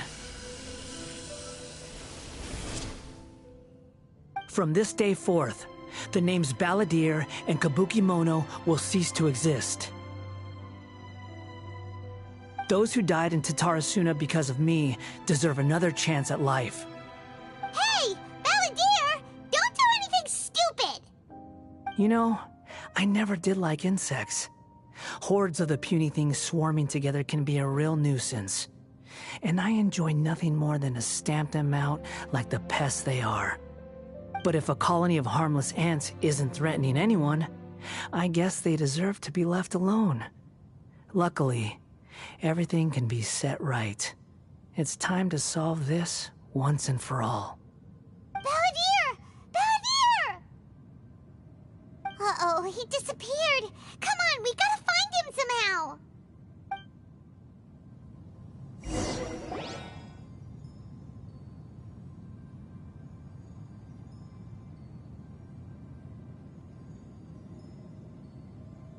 Oh no, he's really gone. Oh, can you hear me? Nahida! Traveler, Paimon, Balladeer, what happened just now? I was suddenly cut off by some kind of power. It was the Balladeer's fault. He shut you out.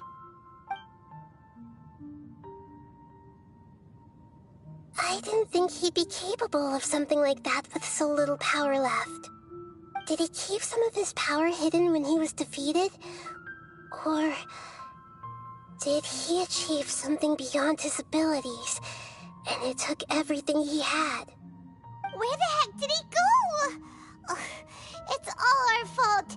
We were supposed to keep an eye on him. Sorry, Nahida.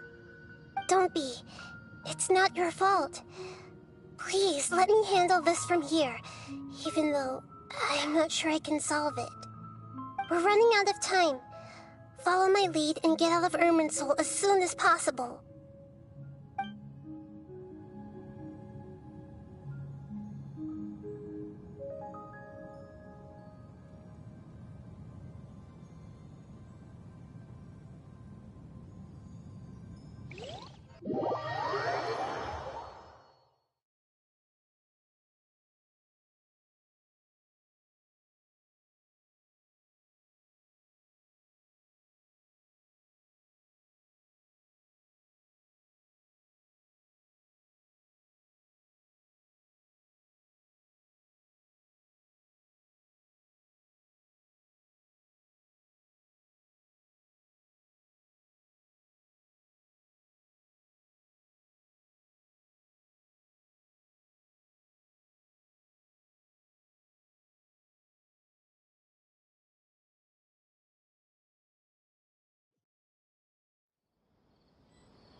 We're out!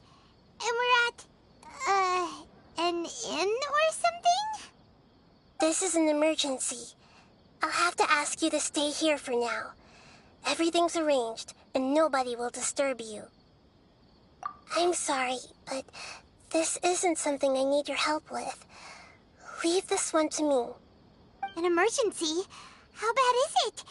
Nahida, will you be okay? Don't worry. If my assessment is correct, though there may be some minor disturbances, it won't lead to a disaster. Please rest and recover your strength here until I say it's safe. Her voice has gone. Paimon can't shake the feeling that something really big has happened. What do you think the Balladeer meant? And why did he suddenly grab onto you before?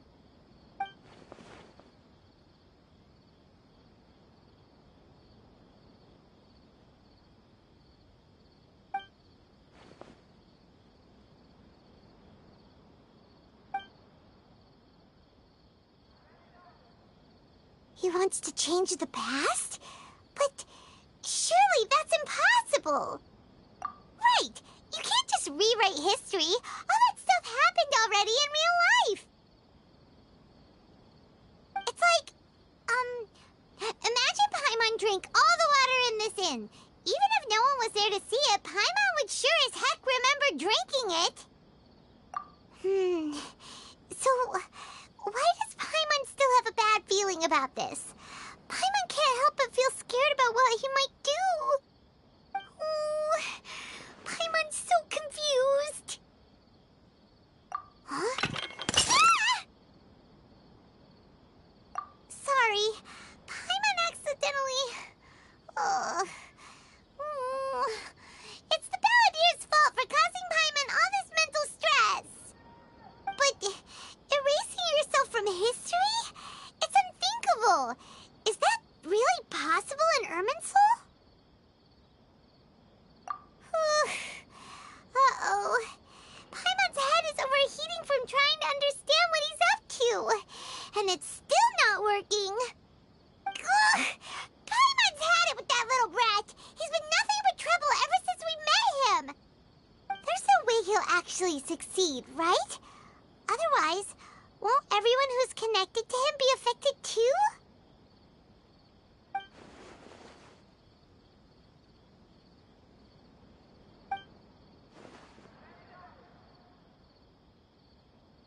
There's nothing we can do about it at this point. Hey, have you got any ideas on what we should do next? Seems like now there's nothing left for us to do but to go to sleep. But Paimon's still so worried. Paimon won't be able to sleep a wink tonight. So, how about, we list all our favorite foods to take our mind off things? Heck, if that doesn't work, Paimon's probably gonna collapse of anxiety here. Alright, Paimon will start. First dish. Munstack grilled fish. Oh, and chicken mushroom skewers. Tea break pancakes. Cream stew. Sauteed matsutake. And Dragon chili chicken. Almond tofu. Satisfying salad. Oh, also Adeptus Temptation. Golden shrimp balls. Triple layered consomme. Lotus seed and bird egg soup. And...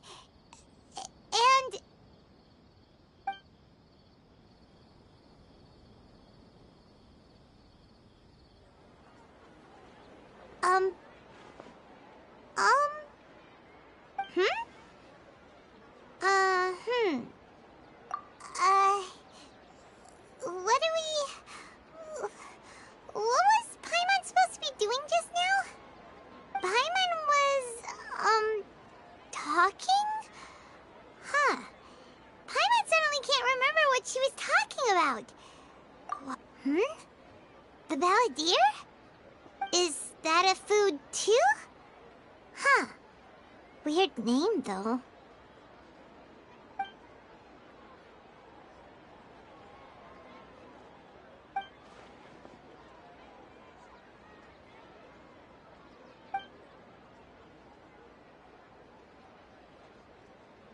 What's wrong? Your eyes are like saucers.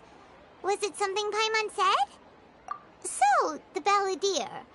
Is that someone's name? 'Cause it sounds like a nickname or something.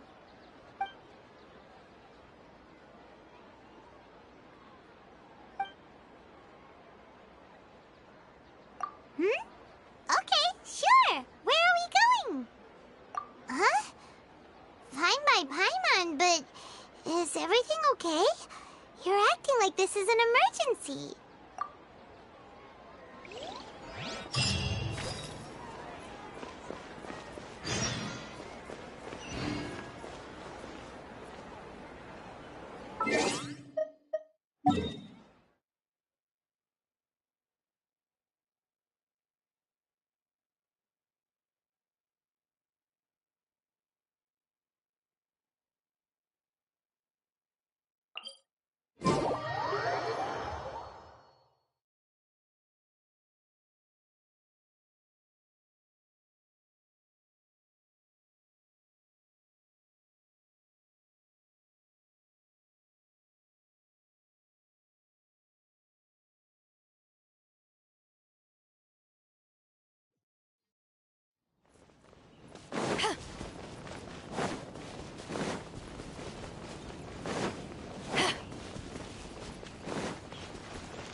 It's been a while. Of course. Go ahead. Oh. Now there's a question I wasn't expecting. Very well. I'll tell you what I know once more. The once renowned Raiden Gokuden, comprised of 5 branches. Amenoma, Futsu, Ishin, Hyakume, and Senju. The art of forging practiced by these 5 clans was first taught to them personally by the almighty Shogun. Over time, the 5 branches diverged from one another as generations of bladesmiths honed and perfected their craft until they became 5 distinct traditions. Most of the great swordsmith clans of old have since fallen into decline, and for a long time, only the Amenoma branch kept its art alive. But fortunately, Kaedehara Kazuha recently returned to Inazuma and took up the mantle of the Ishin art. Now, 2 clans remain of the original Gokuden 5. If my memory serves me right, you yourself were present when he forged the Ishin blade. Oh, yeah, we were! Paimon remembers that now. They learned a bit about the decline of the Raiden Gokuden then, too. It seems like such a shame. That, my friends, is a tragic tale indeed. In fact, this was not made known to me for most of my life. All these years, I knew of those great clans' demise, but never the cause. Only recently, when the question was on my mind, did I ask Kaedehara Kazuha about this. He told me that, as we are both heirs to a branch of the Raiden Gokuden, it was right that I should know the truth. There is no harm in telling you, but I must warn you. It is a dark and sorrowful tale. The Raiden Gokuden were the targets of a murderous rampage by a vengeful bladesmith. Vengeful? Why? 400 years ago, so I'm told, there was a catastrophic malfunction in Tatarasuna's furnace. One brave swordsmith heard the commotion and chose not to flee, but he rushed to the scene, hoping to prevent a disaster.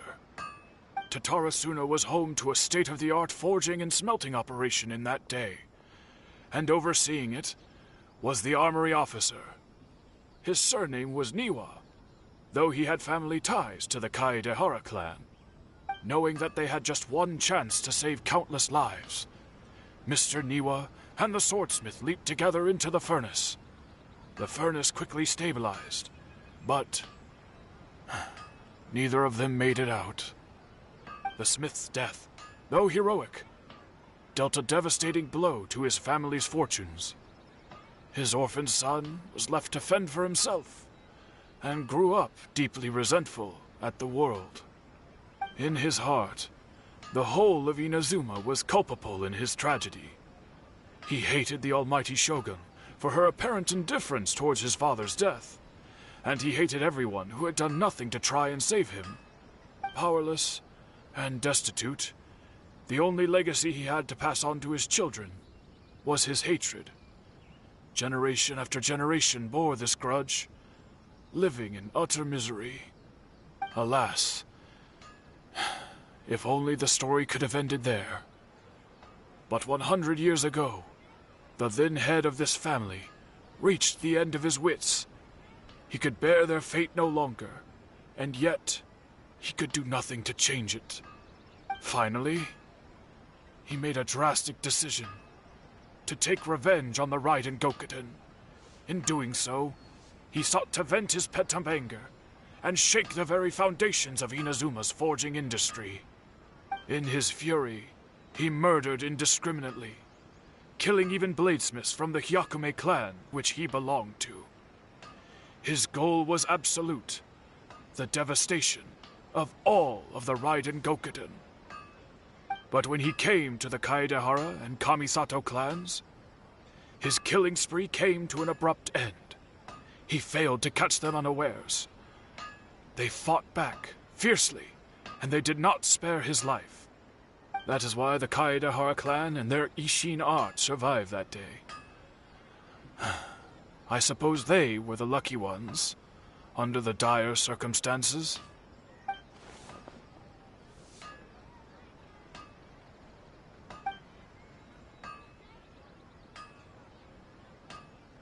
Was there anything else you wanted to ask? Kazuha? Why, yes. Just yesterday, in fact. We spoke for a while over some tea. He seemed well.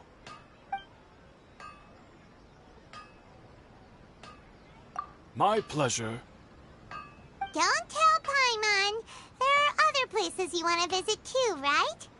Your expression says it all.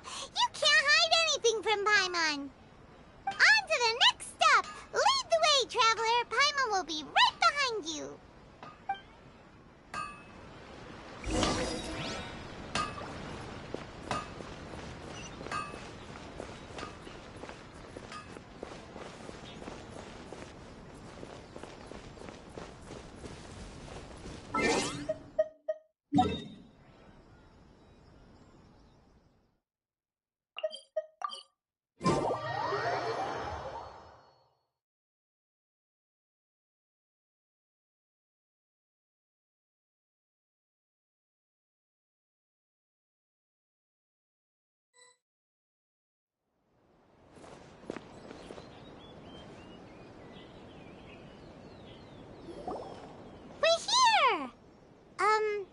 This is the Yashiro Commission's headquarters, so... Traveler, it's been a while. If you're looking for the Commissioner and Miss Kamisato, I'm afraid your timing is unfortunate. They're not here right now. Are they out on business? The Commissioner is out on business, and Miss Kamisato is standing in for some meetings in the Commissioner's place. If it's urgent, you're welcome to wait inside until they get back. What do you think? Shall we go in? If it were anyone else, I couldn't allow it. But seeing as you're so close with the Commissioner and Miss Kamisato, I think it should be okay. We'll be heading in then. Thanks!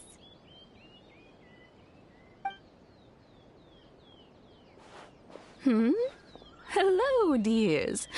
Is there something you want to say? Of course, traveler. Yes, I know who you are. Miss Kamisato has told me about you. What would you like to know? Oh, they're both very well indeed. Lately, Miss Kamisato has been rather busy attending all kinds of meetings and occasionally paying visits to some local organizations on the Commissioner's behalf. As for the Commissioner himself, well, you know, busy as ever. That much hasn't changed. Although he does seem to be in a rather good mood these days. So pretty much business as usual on the Yashiro Commission, huh? Very much so.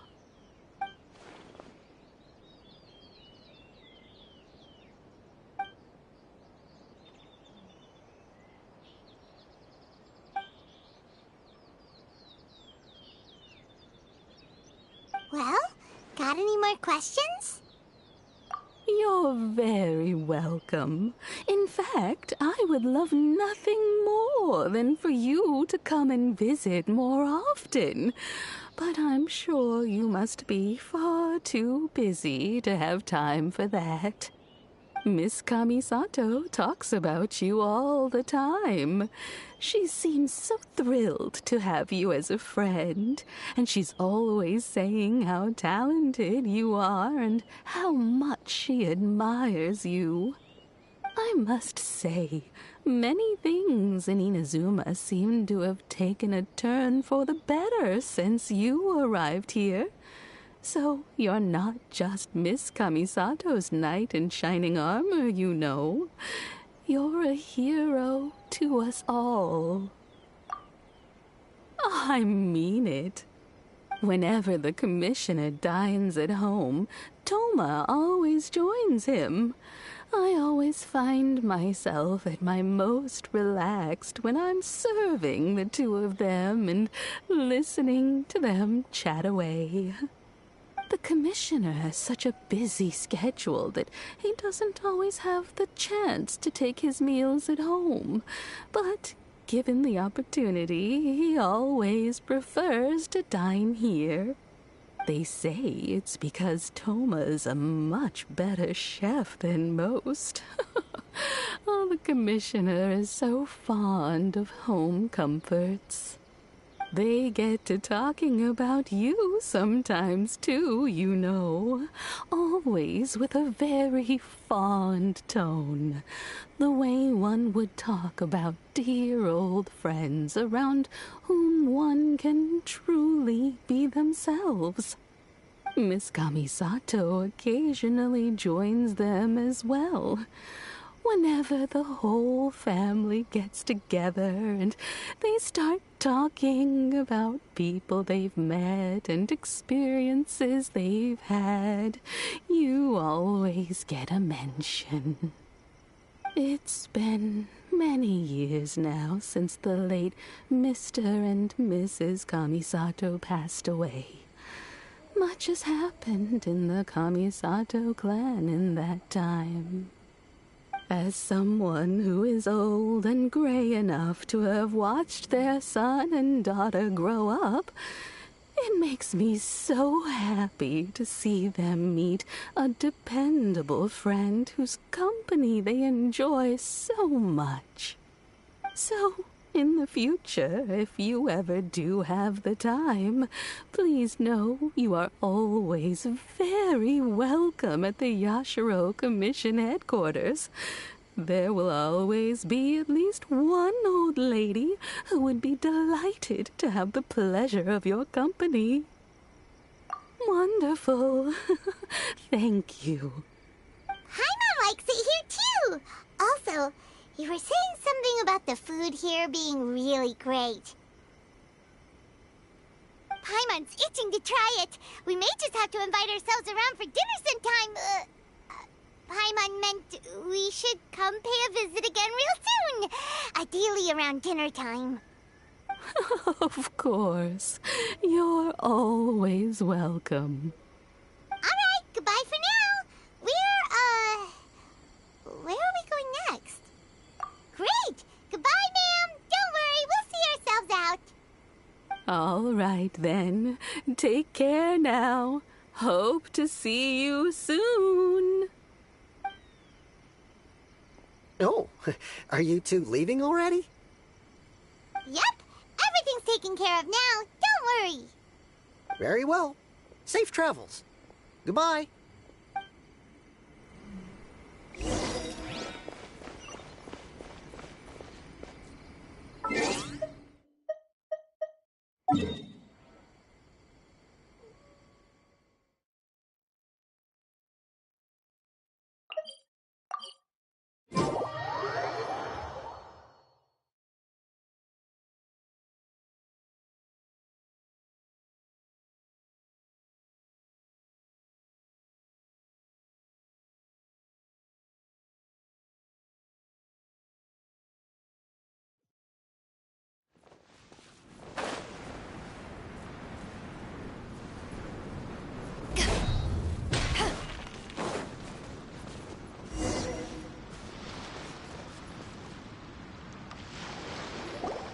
Well, here we are. But what are we looking for? Something or someone? Do my eyes deceive me, or is that the Traveler and Paimon? Xavier, what are you doing here? I was in the general area, and now I'm in this specific area. There, that's me. So what about you two? We have some questions and thought you might be able to help. Certainly do. I've researched the furnace here in some depth. If there's anything you want to know, just ask away. Like the back of my hand? Make no mistake, I have been here a good many times before. Not only that, but I've met people in Inazuma whose families used to live in Tatarasuna years ago. They said it's all true, the history here. Oh, well, it's a long story, don't you know? The tale of Tatarasuna starts a long time ago. I'm told that its history is one of the most foremost forging and smelting operations in the nation, goes back around 1,000 years. Still, the furnace has had a couple of serious maintenance issues along the way. A couple? When exactly? One was just in the last few years, the other was several hundred years ago. A fun fact, I'm not the first Fontaine tech guy to come and work on it either. There was a guy back then, too. They say he was a mechanic who consulted on a technology upgrade. It seems like the technological collaboration between our two nations goes back a long way. How about that?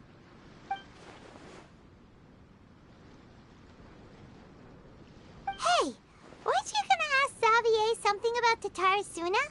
Come on, ask already. Oh, I didn't realize you two were here for a history lesson. Me neither. Paimon doesn't know what's gotten into this one today. Feels like we've been preparing for a history exam or something. What brought this on? Did you just wake up today with a sudden burning desire for historical knowledge? Sure, go ahead. A kabuki mono? No, I can't say that I have. I do know the word, Inazuman for those eccentric types who always go around dressed to the nines. Just the sort of person that I'd like to meet, actually. But sadly, I've never had the pleasure, nor have I come across anything to do with a kabuki mono where Tatarasuna is concerned.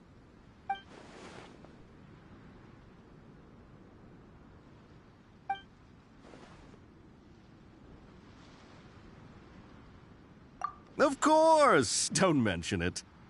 Oh, we're leaving? Okay, bye, Xavier. Oh, you're most welcome. More than happy to help. Farewell. Looks like you got all the information you're looking for. Sure, but what's up with you today? Whatever it is, it seems like it's really troubling you. Keep your smile, Spinal Crocodile. No matter what happens, Paimon will always be there for you. Come on, you gotta keep it together. Why don't you grab something to eat?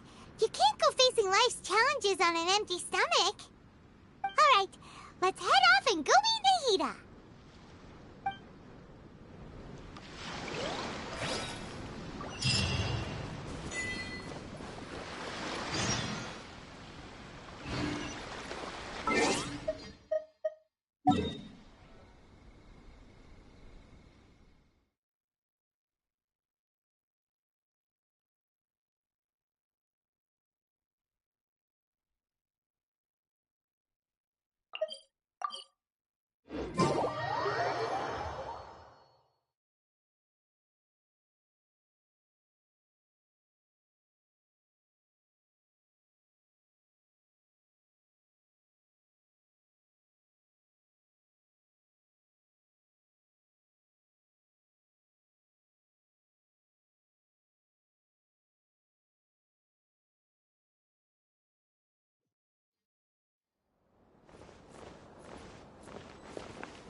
Hey, it's them!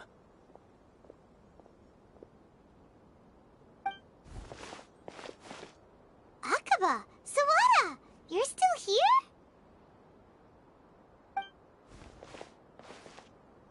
Indeed we are. If you have a moment, we'd love for you to join us once more. We have time. What do you want to talk to us about? It's the same topic we discussed last time. Obviously. Still looking for more info about Tatarasuna, huh? Should we join them?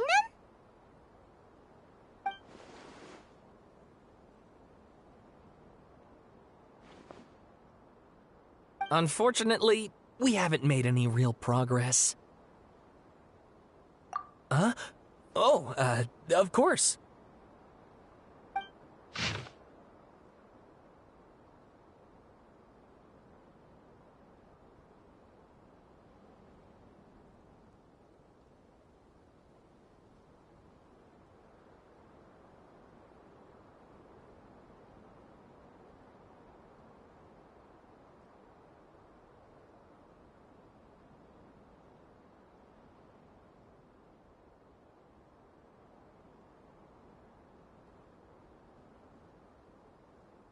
I presume you'll want to read mine as well.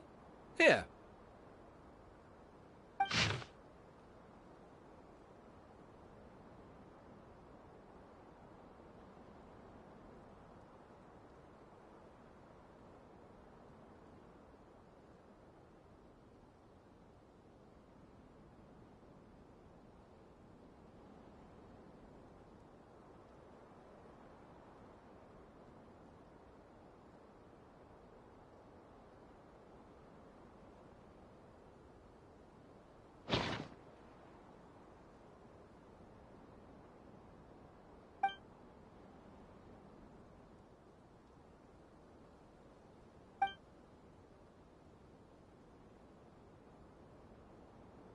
Well, what do you think? Hey, Traveler. Remember how last time Akaba was saying how he wished he could gather more information about all this? Well, we just got back from Inazuma. So how about we tell them what we learned? What did you find out? Something big? It's a long story. Basically, we have some friends in Inazuma, and...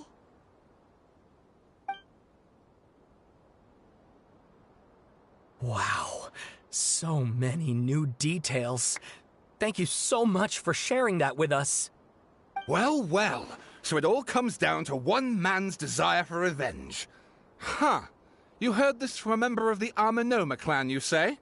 Then I guess it must be true. Ugh. So there's no ghost story here after all.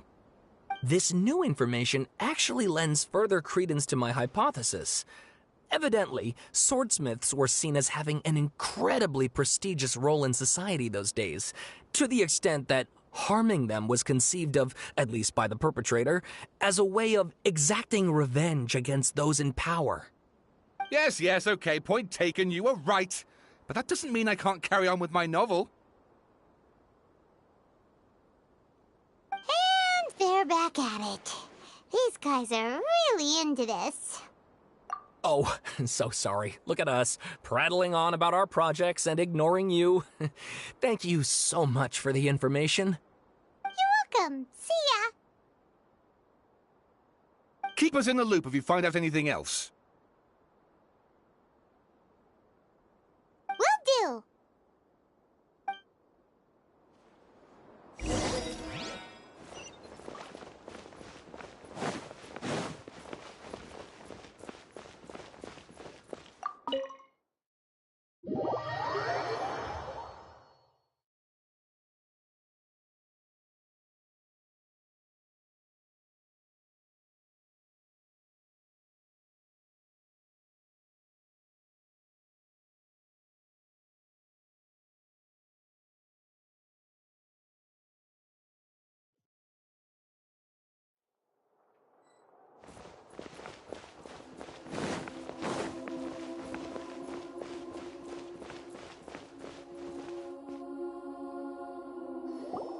Nahida, we're here! Traveler, Paimon, how have you been? Ugh, where to start? Paimon hasn't had a moment's rest this whole time. That night, we ended up chatting and chatting until suddenly the sun was up. And then he decided he wanted to go to Inazuma. The Balladeer? It sounds like some kind of code name.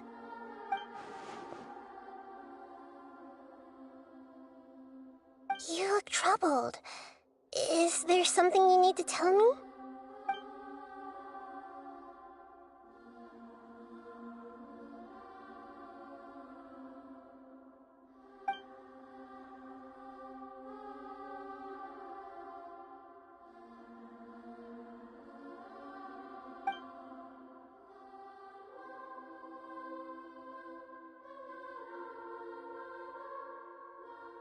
Traveler? Hey, what's wrong? You look so upset.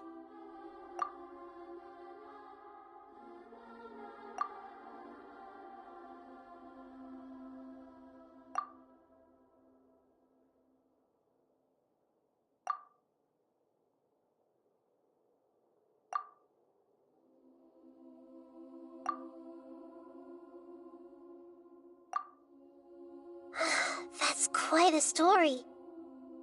So, this puppet known as the Balladeer erased himself from Irminsul, hoping that he could change the past. But how was he even able to do that? As the Traveler said, he very nearly became Sumeru's deity. Admittedly, I remember it a little differently. I don't recall finding anyone inside the machine after we defeated it. Nevertheless, it does make sense. If someone were to successfully erase themselves from Irminsul, the world would change to reflect the new reality. So, you believe this person really existed, and we just don't remember him because... well, because he literally changed the world? Yes. Theoretically speaking, it is possible to do this. But I'm struggling to imagine the kind of person who would dare go through with it. The Traveler comes from a world beyond Tevat. That's why there's no information about him in Irminsul, and it also explains why any changes to Irminsul wouldn't affect him. So if there's anyone in the world capable of retaining memories from a past that has been rewritten, it's you. It's quite incredible when you think about it. Paimon's having a hard time understanding this Balladeer guy's motivations. Why did he do it? I can only make inferences based on the information we've been given. As for what kind of person he was, only you remember that.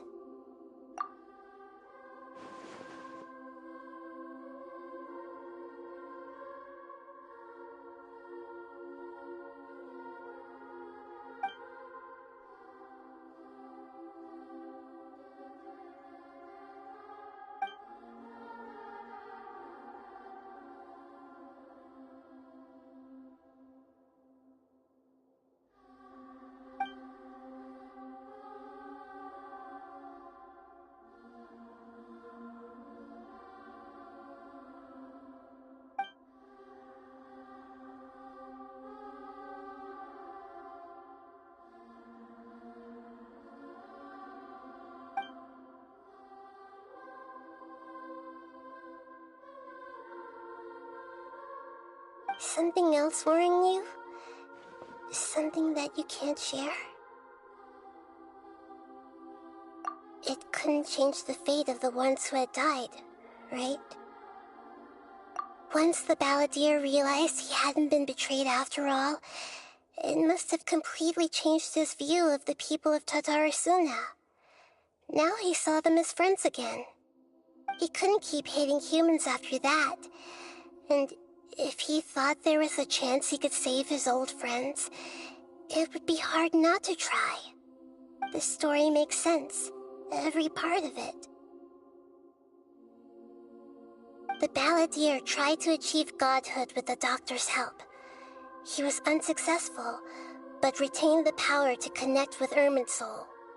That power then enabled him to change what was recorded in Irminsul and erase himself, even though he didn't have much strength left. Yeah, it does make sense, but it still ended in tragedy for his friends. It just feels so hopeless. He gave everything to do this, but it seems like he got nothing in return.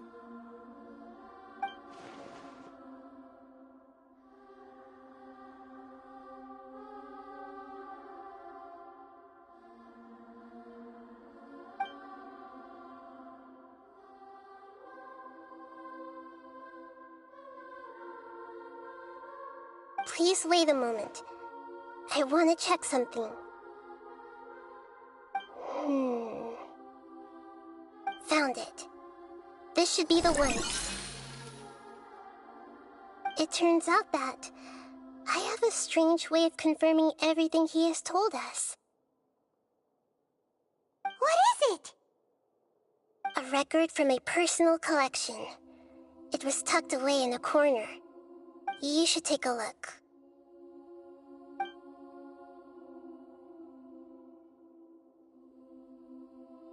Is this a fairy tale?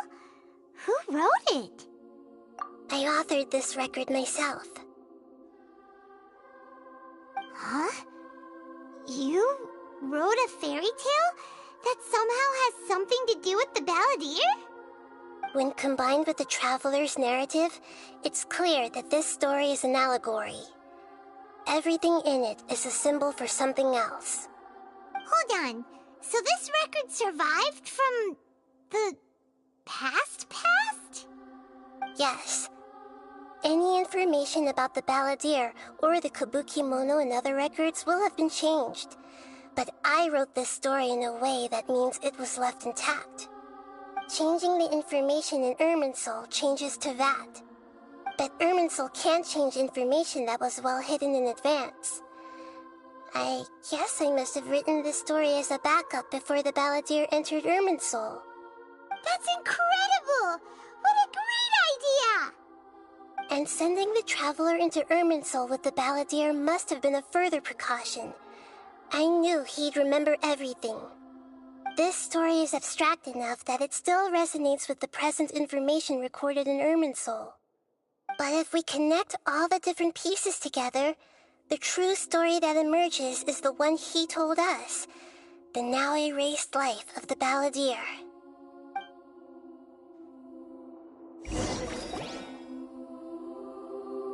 There was once a lone monster draped in fox fur.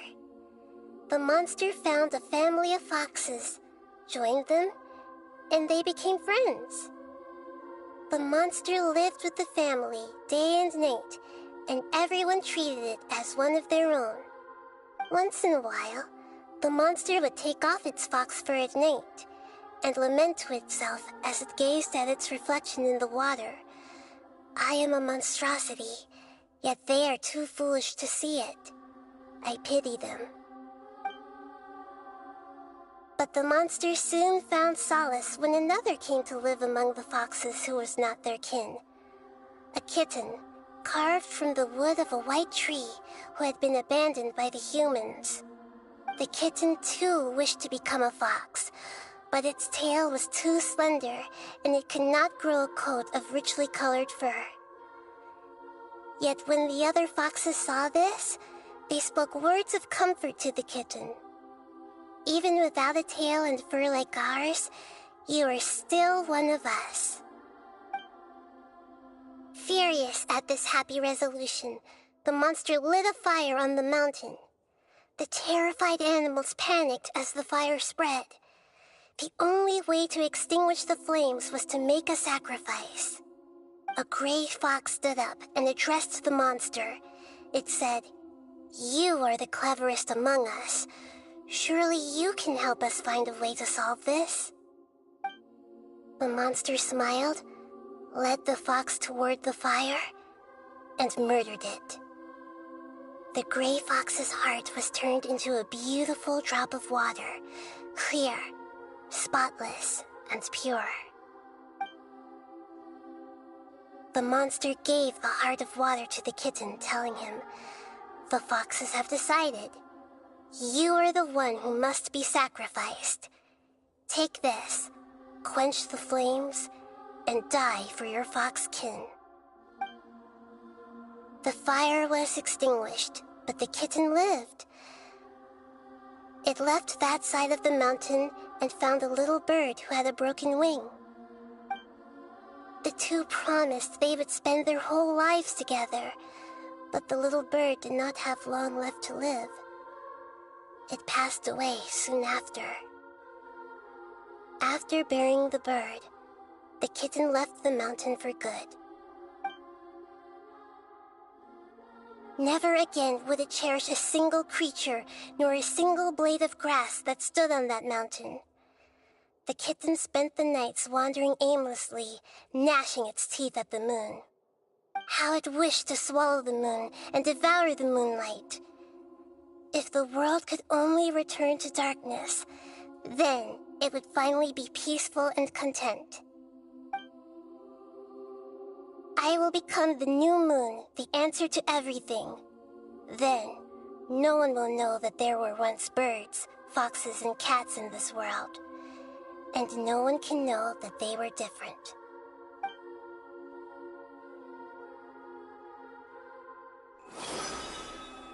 We solved it!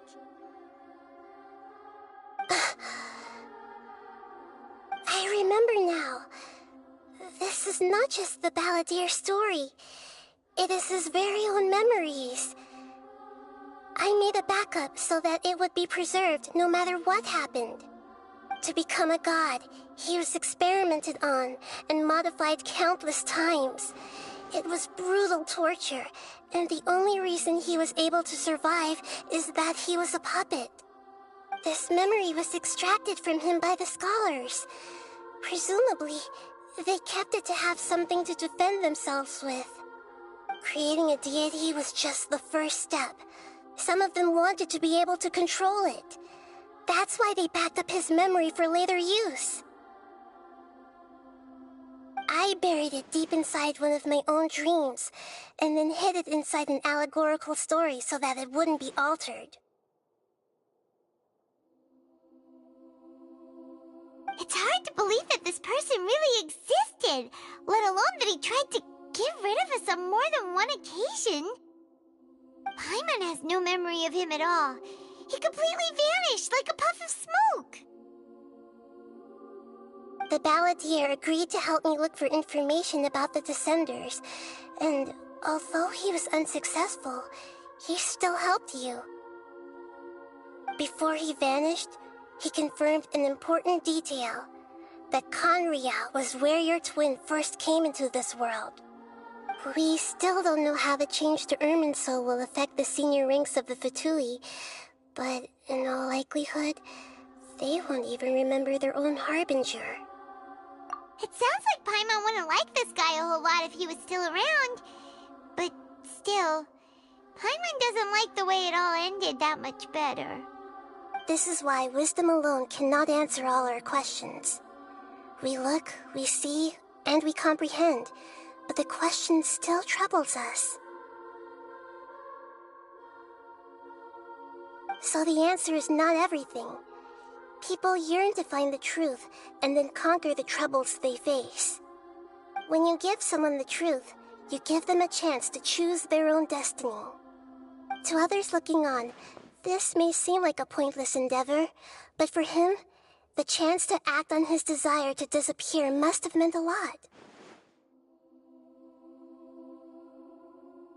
Never forget that even when we walk beneath dark clouds along a road filled with suffering, the light of wisdom is always there, guiding us toward a better destination.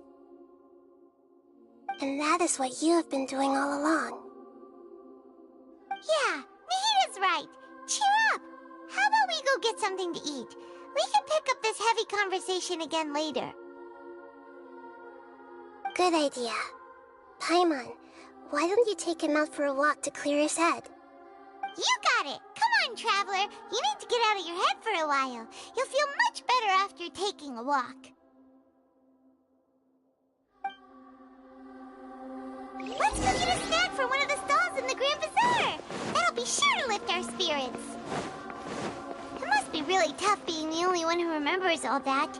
But Paimon's always here to help cheer you up.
What should we eat first?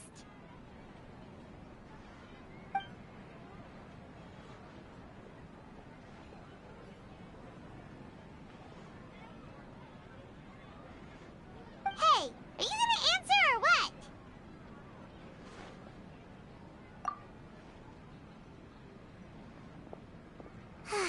Alright, whatever you want. Well, Paimon will be right here when you figured stuff out. Then we can get something to eat.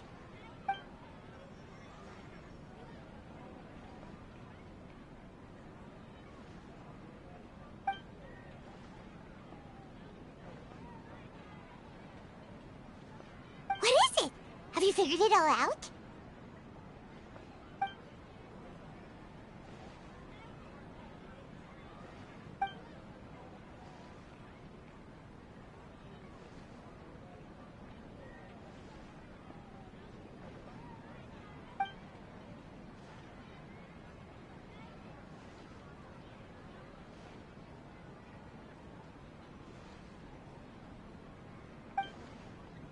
Why'd you jump up all of a sudden?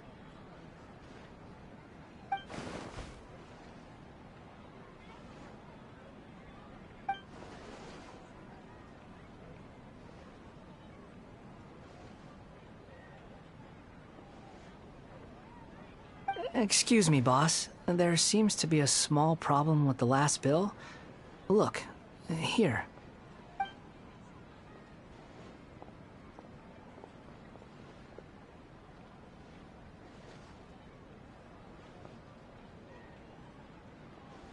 Hey! Hey, wait! Hmm? You mean me? No, not you. That kid! Didn't you see? Little rascal grabbed my last 2 fresh Sunsettias and ran off. Look, if you're gonna help out here, you can't keep spacing out, okay? What is it? Work's too boring for you? Or has the big city got too many distractions? I wasn't paying close enough attention. Sorry, boss. I think you're right. Maybe it's the city. It's so exciting. It can be hard to focus. Who's that guy? You know him or something? He's who? You're a strange one, kiddo. You say you don't want any money for helping out here, and then when I actually give you some work to do, you keep letting yourself get distracted. I don't want to take advantage, so I'm happy to pay you what I'd pay anyone else. But if you keep acting like this, pretty soon I won't be able to afford to. No, please. I mean it. You don't need to pay me anything.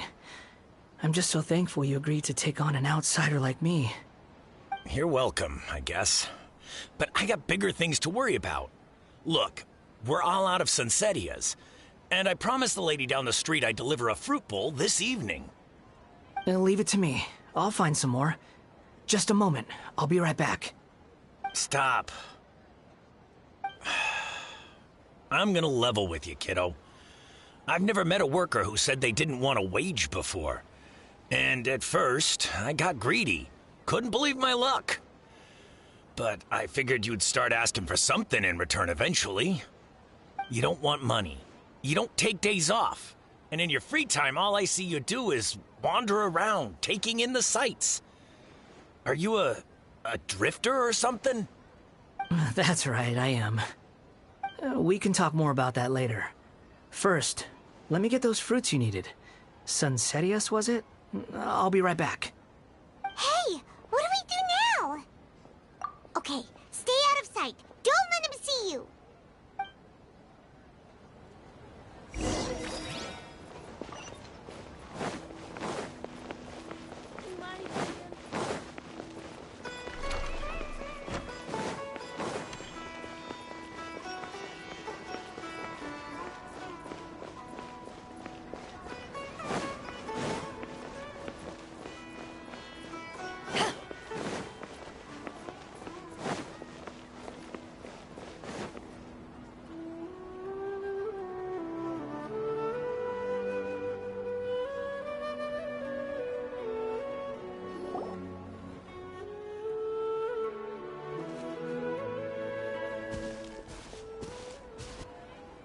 Yeah, this'll do.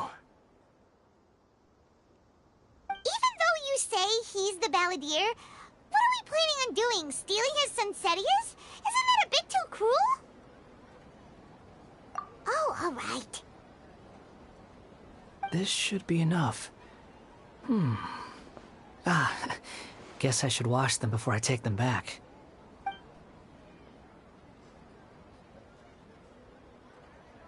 Huh? You two over there. Is there something I can help you with? He spotted us! You've been following me all the way from the city. I'd have to be blind not to notice. Have we met before? No, we haven't met. But you know me? I have no recollection. Are you absolutely sure? Sorry, but I just can't take your word for it.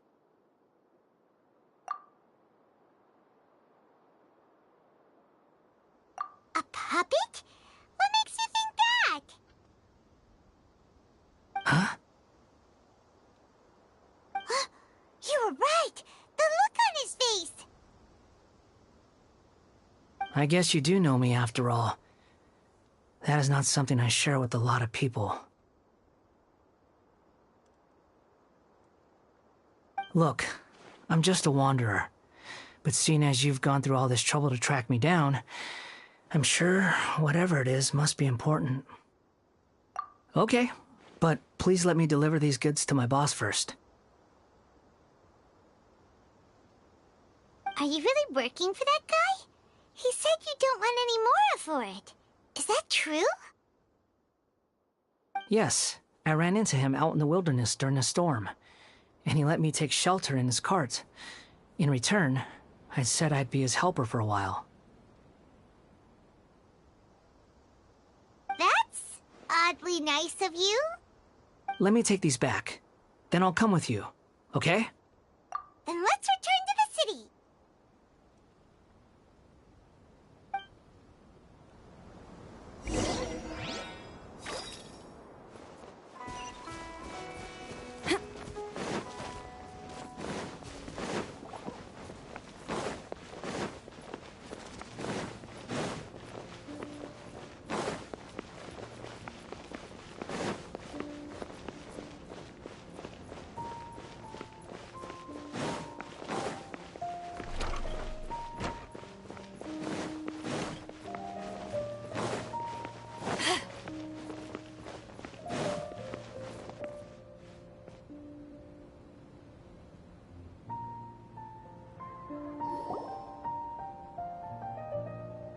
Here you go, boss.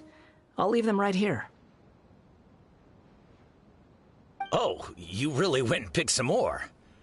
Who are these two? Something's come up, and they need to borrow me. Sorry, boss. I'm afraid I'll be away from the stall for a while. I was just about to pay you anyway. Go wherever you want, kid. Don't waste your time here.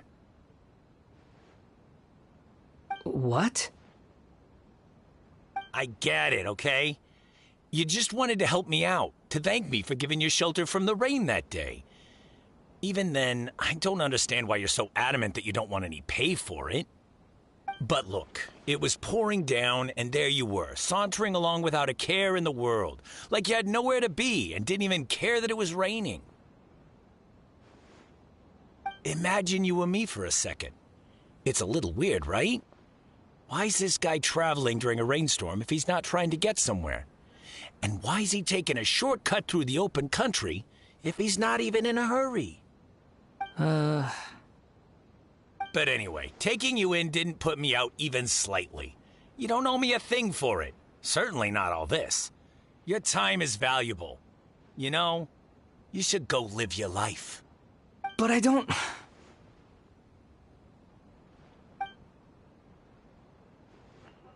No, you're right.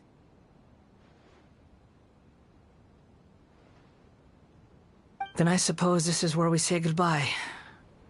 Thank you again for taking me into the city. Don't mention it, kiddo. I've run into all kinds of characters over the years. I just hope you find your path. Thank you.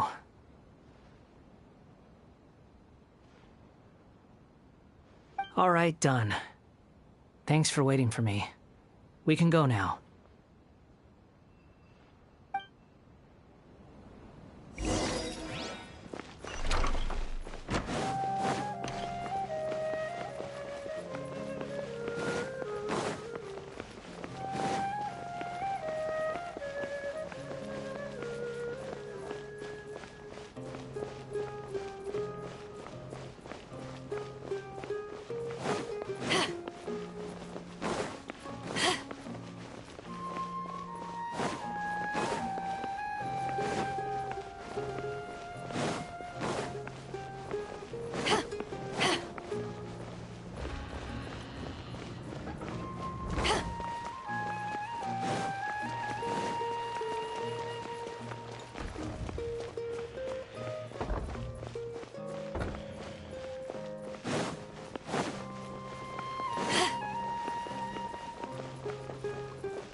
What's wrong?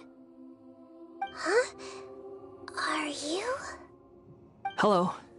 I do apologize for the sudden intrusion. We found this guy in the street, but he doesn't seem to remember anything. So, yeah, quite an eventful walk.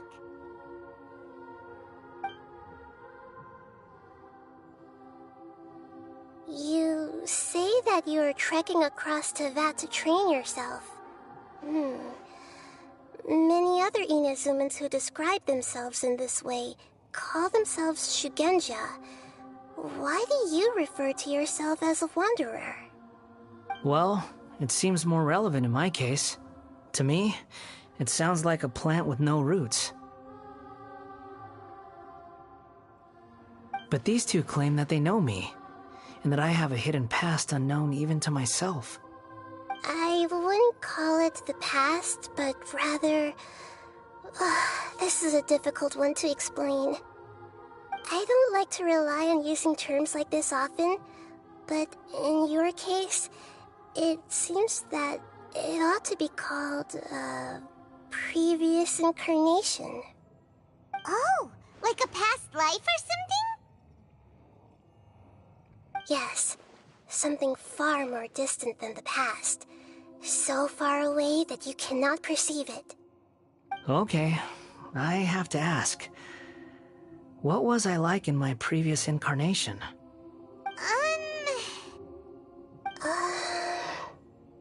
Oh, okay. I see. You want to tell me, but you can't bring yourselves to say it. Looks like I didn't have the most wonderful existence in my previous incarnation. If it's that difficult to talk about, I have no doubt it will be just as difficult to hear. But I'll be able to handle it. Please, tell me the truth. Is truth something you care a lot about? Yes. Then I'll be straight with you. In your previous incarnation, you did many things that would be considered evil. You nearly died because of what other people did, and many died because of you. As a non-human being, you hated gods and humans alike. You drifted from place to place, never able to settle, even where you found status and identity. You adamantly believed that you were missing a heart. Actions rooted in persistence sometimes bear bitter fruit. Sometimes, you have to let parts of yourself go, or you'll never be happy.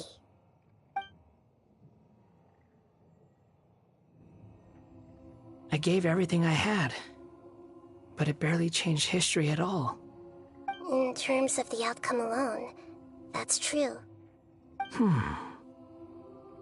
I don't think I can judge everything I've heard purely in terms of right and wrong. Each choice a person makes belongs to a specific place and time, a chain of cause and effect, a cycle of karma and consequence. That is the nature of truth. If one thing is right, its opposite must be wrong. And yet, dichotomies like this are not enough to explain the world in all of its complexity. It seems like my previous incarnation wasn't the most likable individual. We're not trying to hurt your feelings or anything, but yeah, we weren't your biggest fans. If we were enemies, why are you trying to help me find the truth? This is so frustrating! This guy's supposed to be our arch enemy, but now he's just some random stranger we met on the street! He's got so much to answer for, but we can't make him talk because he doesn't remember anything. What a weird situation. Lesser Lord Kusanali, as the god of wisdom, I trust that everything you told me must be true. Yes, it's all true. I can even show you the memories themselves, if you're willing. Please, I want to see them for myself.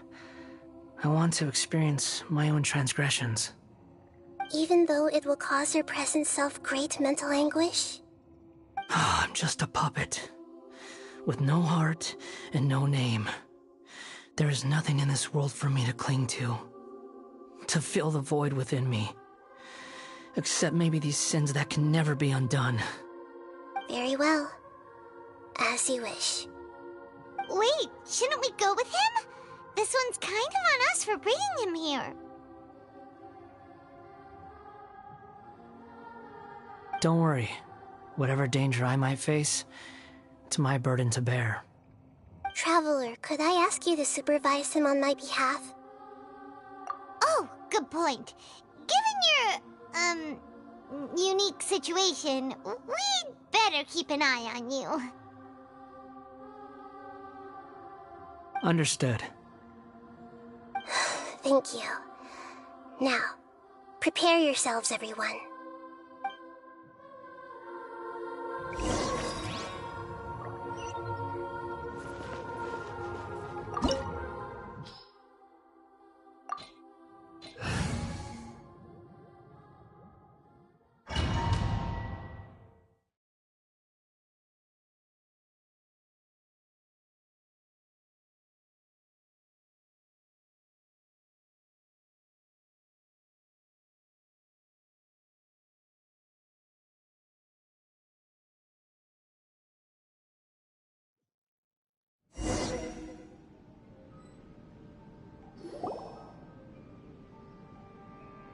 This looks like Inazuma. Right now, you're in a dream I created using information extracted from your memories. These memories will show you the raw truth, but be aware that enemies may react just like in the real world. Please be careful. Sounds like an immersive experience. It's a good thing we came along. You don't need to do this for me. I don't deserve your protection. We never give up halfway. Well, we had to once, but that was your doing. All right. Thanks. Wanderer, this is the Shake Pavilion. In your Balladeer incarnation, this is where the Electro Archon placed you after your creation. You had a great many memories here. Is that because this is kind of like his birthplace? You could say that, in a sense. You'll see why shortly. I hear footsteps. This place is huge. I can't believe the landslide didn't fill it in. I wonder who built it. The Crystal Marrow Miners? No, there's no way. Look at this exquisite construction work, and so well preserved, too. No mining crew would be capable of this. There's someone passed out on the ground. Who are you? You're awake. What happened? How'd you get stuck here? Are you injured? Not a scratch. And these fine clothes. Who are you? This man is Katsuragi, deputy to Torichiyo's adopted son, Mikoshi Nagamasa. He found the Balladeer in Shake Pavilion and took him back to Tatarasuna. And the rest is history. Well, it used to be. In the original version of events, Katsuragi was ultimately killed by Nagamasa. Let me get you out of here. Our people are nearby. Hang in there. During the Tatarasuna incident, Niwa was murdered by the doctor disguised as a mechanic. The Balladeer, then known as the Kabukimono, disappeared not long after. As the second in command at Tatarasuna, responsibility for what had happened fell to Mikoshi Nagamasa. But Katsuragi had sworn lifelong loyalty to Nagamasa after the latter had once saved his life. At Katsuragi's insistence, Nagamasa killed him to put an end to the Tatarasuna incident.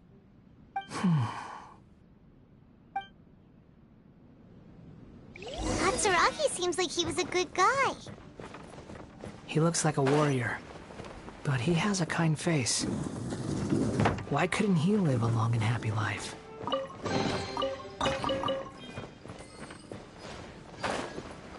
Nagamasa, I found this young guy in a cave sealed off by a landslide. He doesn't remember his name. Well, we need to call you something. I hear the workers are calling you the Kabukimono. That's fine with me. Katsuragi, report to Niwa. Tell him we have someone new joining us.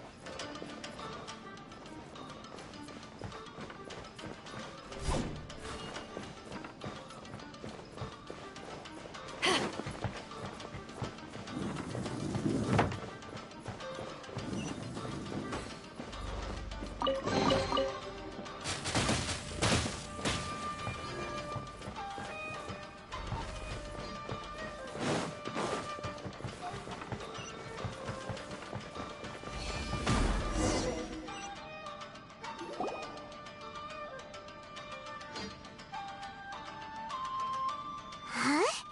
What are we doing back here? Whoa, this is where you were born? It's pretty, but there's nobody here.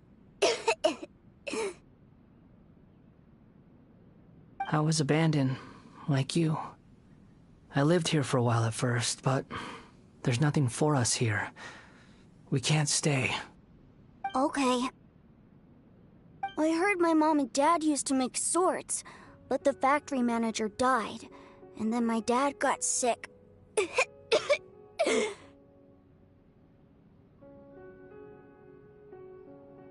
He kept coughing all the time, just like me.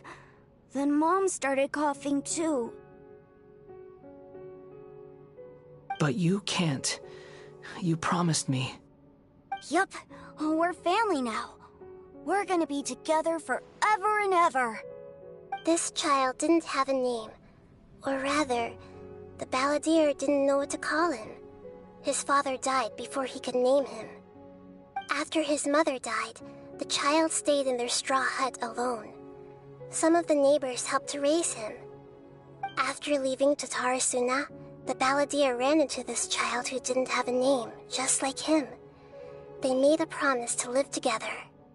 What happened to the child then? He died from his illness while he was still very young.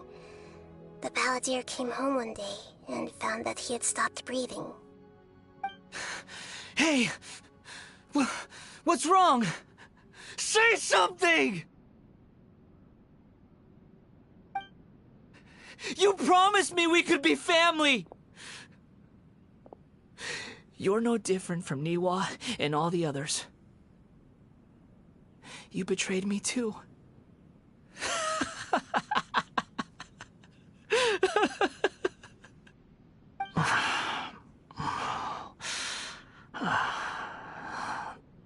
The voices have gone. It looks like the memory ends here. Let's keep going.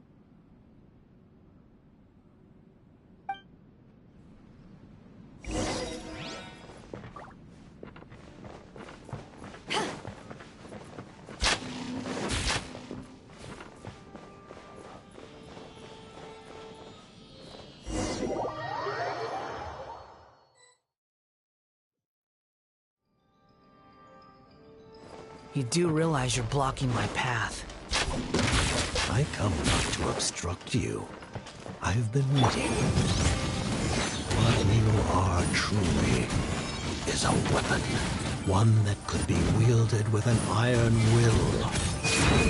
Or you could continue to drift aimlessly. Are you trying to win me over? Long-fated rebellion has begun. Why not take your place at the banquet and join those who shall feast?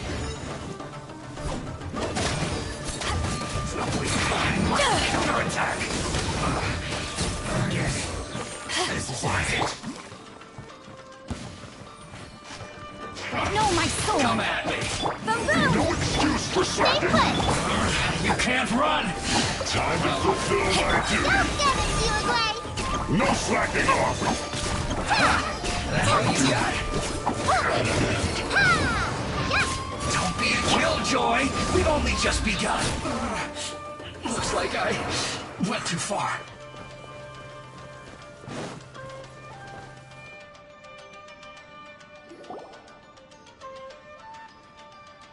This place is dark. Paimon knows this place. It's the Delusion Factory in Inazuma. In the original version of events, the Traveler once encountered the balladeer here. Such a creepy atmosphere. And so familiar.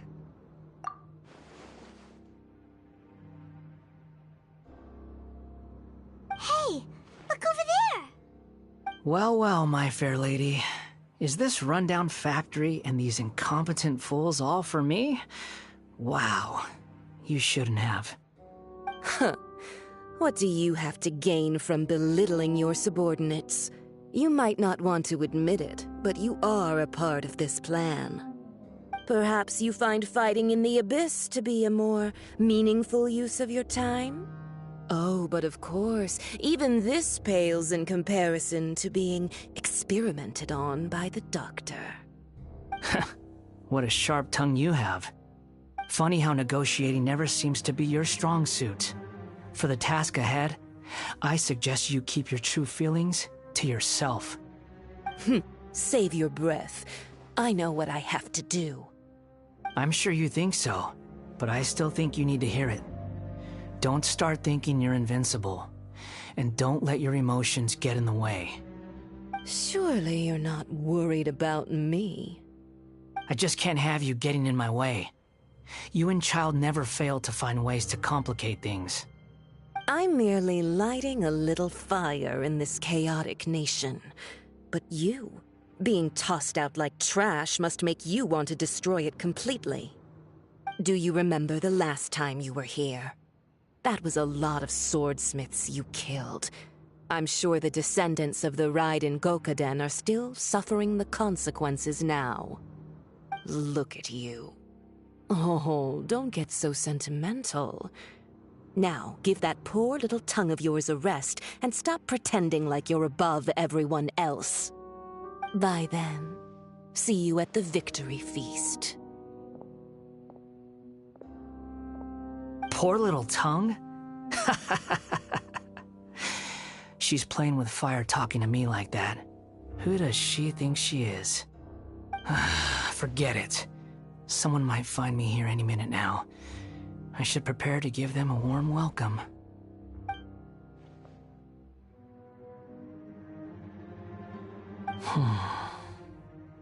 The plot does not end here. There is more of this story to come. Wanderer, are you able to continue?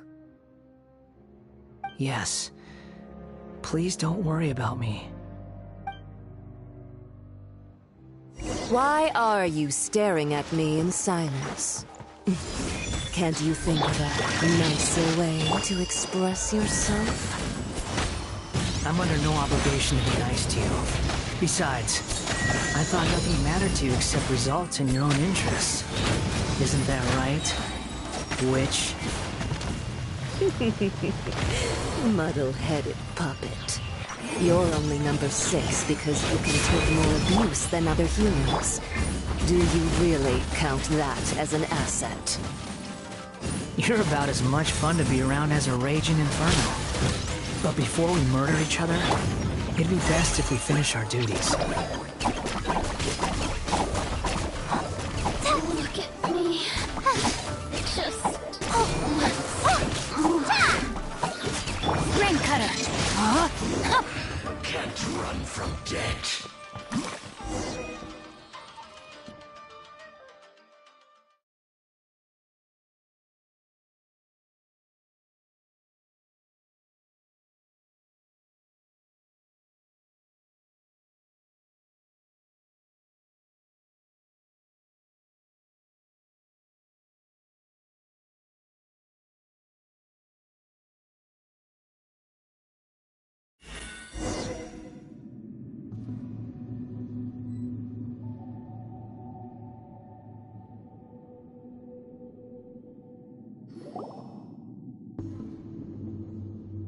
Looks like we've arrived in Sumeru. Is that?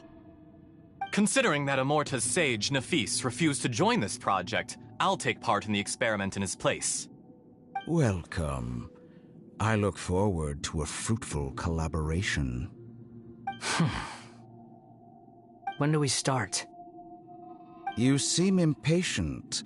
You should know that becoming a god is far from a trivial affair. The biological transformation is a lengthy process.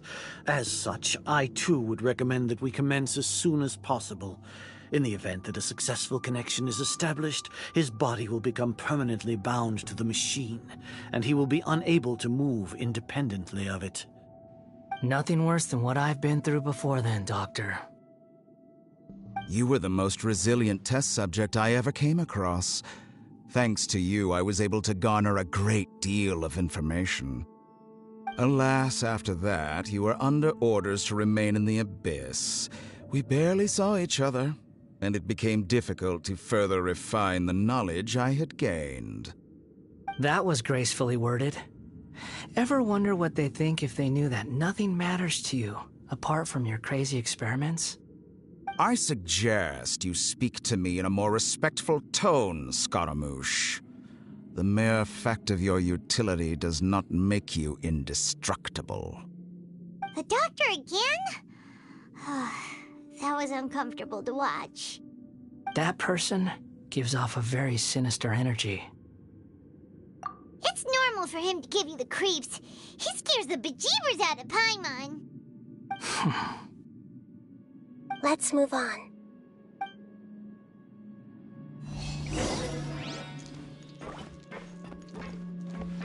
Time to act.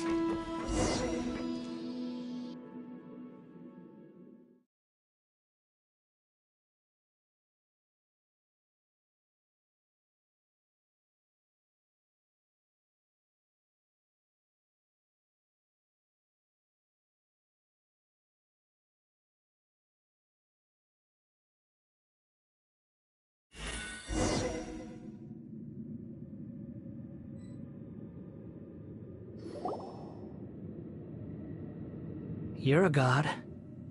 Do you think I'm evil? If you accept that he is you, just as you are you, then yes, you are evil. In your eyes, are there any differences between humans and puppets? Do you think there are any differences between your present self and your previous and future incarnations? If not, then what are the differences between humans and puppets? Whoever has tasted the joys and sorrows of life in the human realm is human. Whoever has loved and lost, cried with grief, howled with rage at the tragedy of death that eclipses the miracle of life, they are human too. I've seen enough of my past. If possible, I'd like to reclaim the sins that are mine to bear. No matter the consequences, I won't run from blame or punishment. Whatever I am due, let it come to pass. Can you return my memories to me? Huh? But won't that mean you'll lose your current identity? I've always believed that human lives follow a set of rules, with each person being a collection of past experiences. As a puppet living in a human world, my life is subject to the same rules. Regaining your memories means reverting completely to your previous incarnation. All the emotions that you discarded will return to you. Are you sure you want to do this? I've lived with a void in my chest my whole life. My creator didn't need me. And ever since I awoke, I've just drifted from one place to the next. But then I met you. And I finally realized that reclaiming my missing sins might be my one opportunity to become my true self.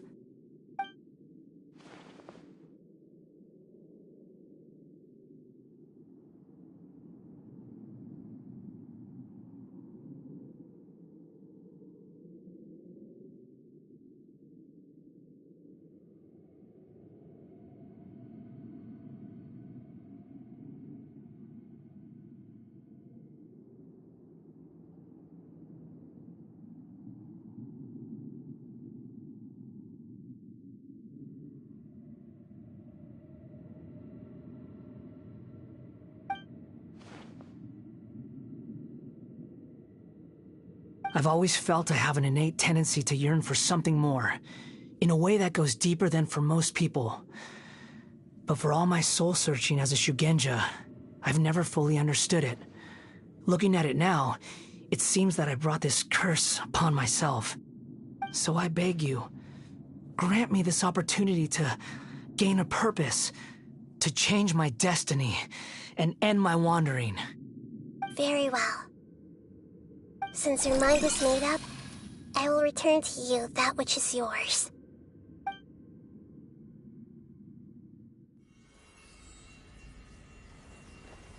You have made your decision. Now, take this.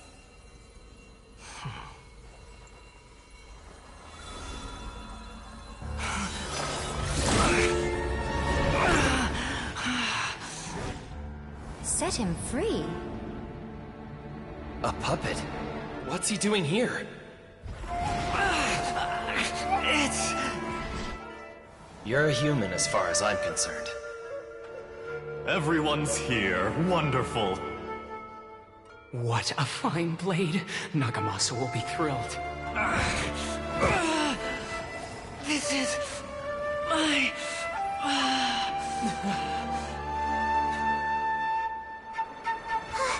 Is he alright? No way!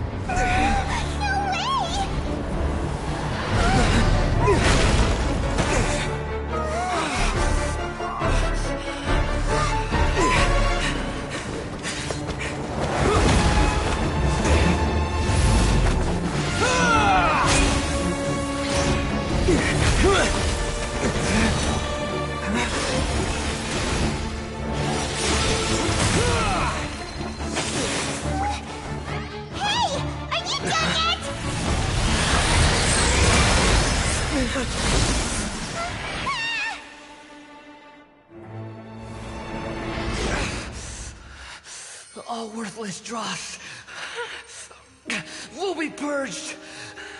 That's why this won't be the end.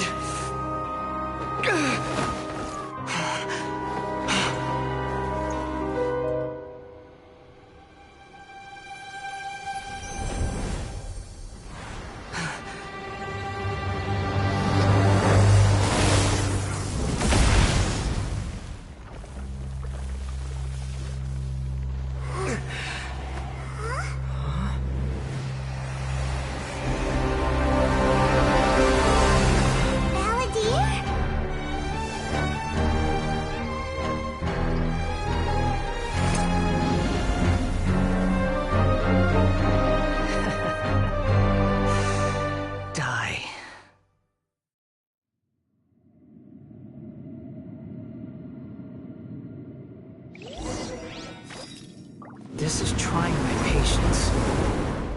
Have you got all your memories back now? You got any stupid questions?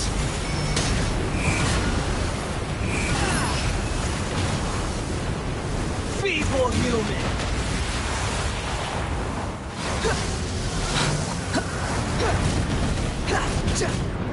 Squall and Fury!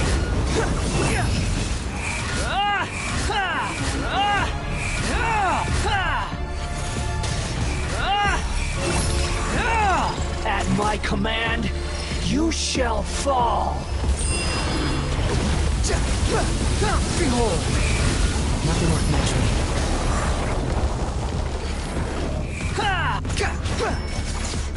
Insignificant pest!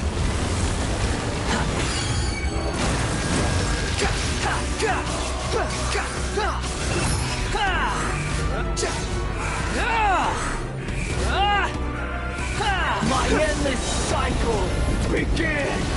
Wretched vermin! Too slow.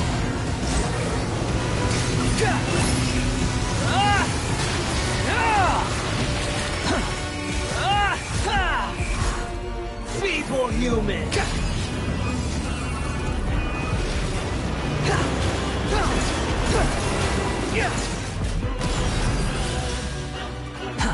The wind rises.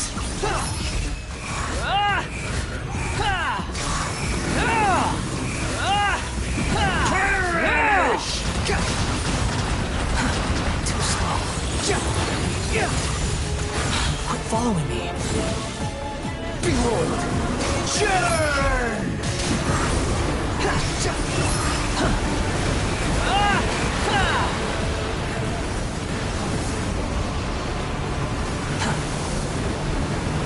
Feeble human! The wind rises.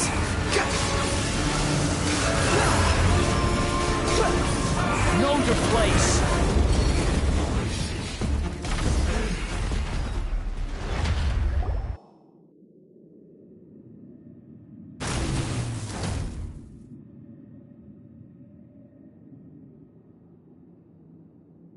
Imbecile!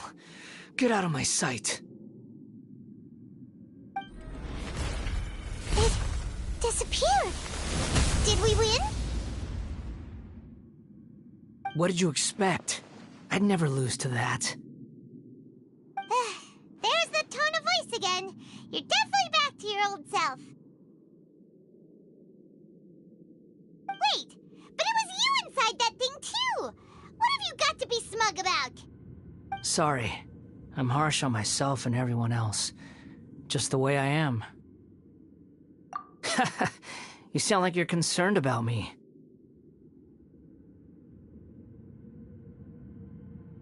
But don't worry. Thanks to you, even if I didn't change a thing, at least I now know the truth. The memory recovery seems to have been a success. This dream has served its purpose. Come on. Let's continue this outside.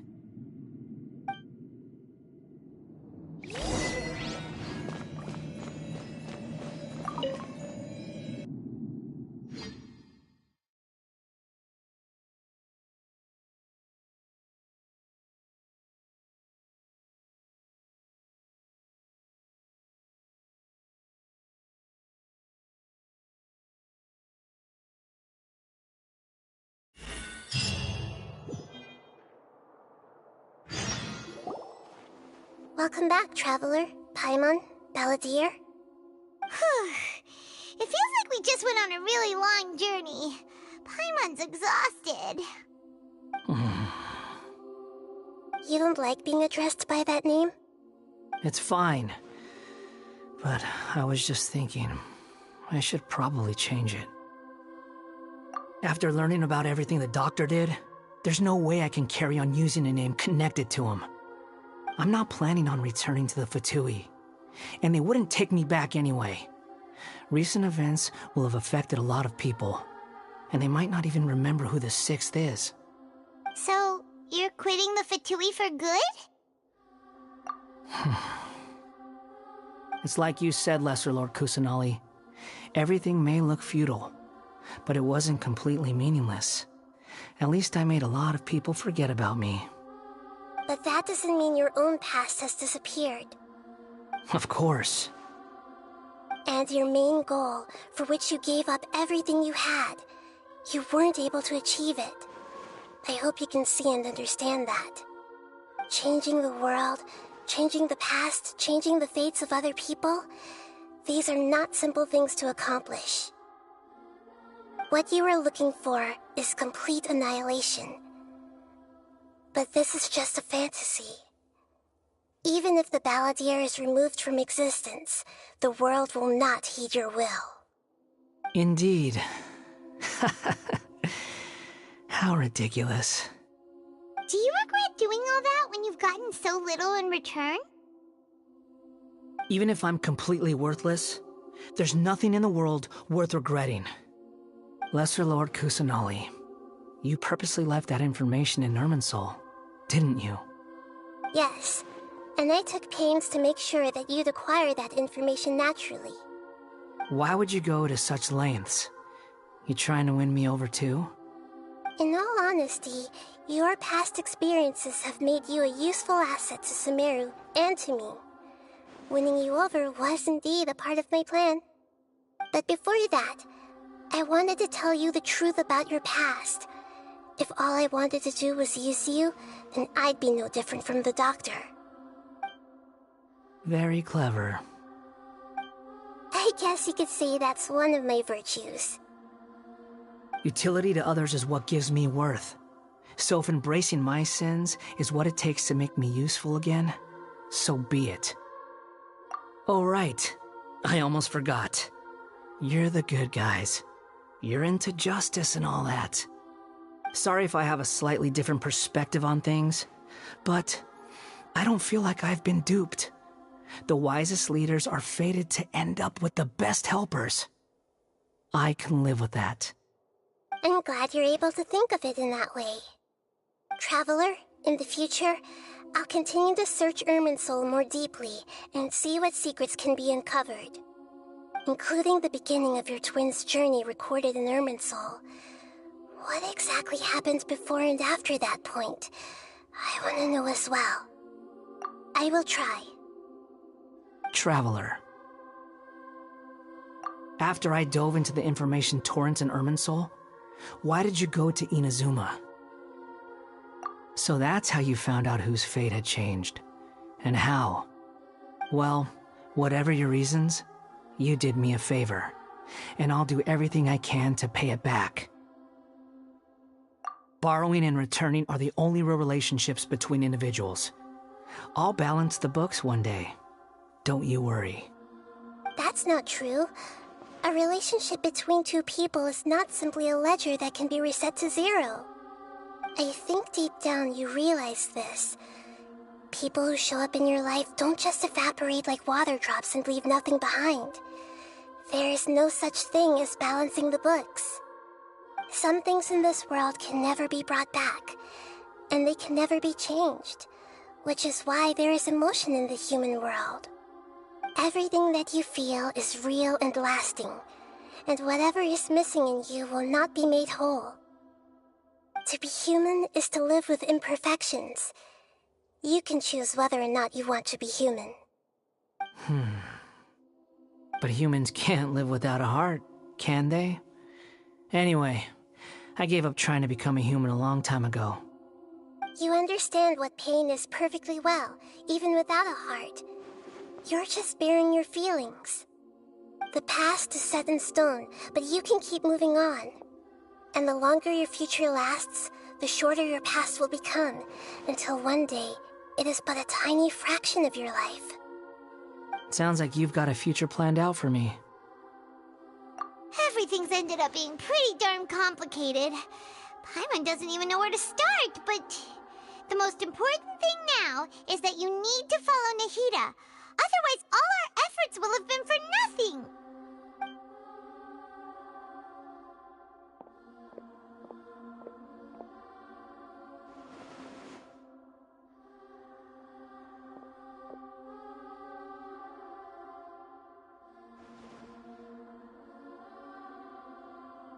Then I guess I'll be helping you from behind the scenes from now on. I'm glad that you've accepted our proposal. Why don't you choose a new name to celebrate? Ooh! Paimon wants to pick an ugly nickname for you, too! Why? Because Paimon still doesn't like you that much. Then I hope we don't see much of each other in the future. A name is life's first gift. You didn't say it out loud, but I know that's what you're thinking. The Traveler and Paimon have helped you a lot. If you can't decide on a new name, maybe you can ask them for ideas. No! Paimon only does nicknames! If it's a serious name you're after, it's all yours.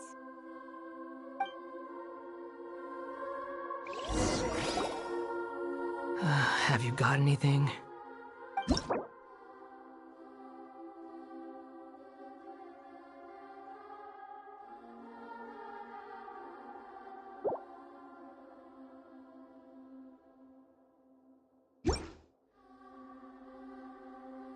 Are you sure? Oh, all right. If you say so.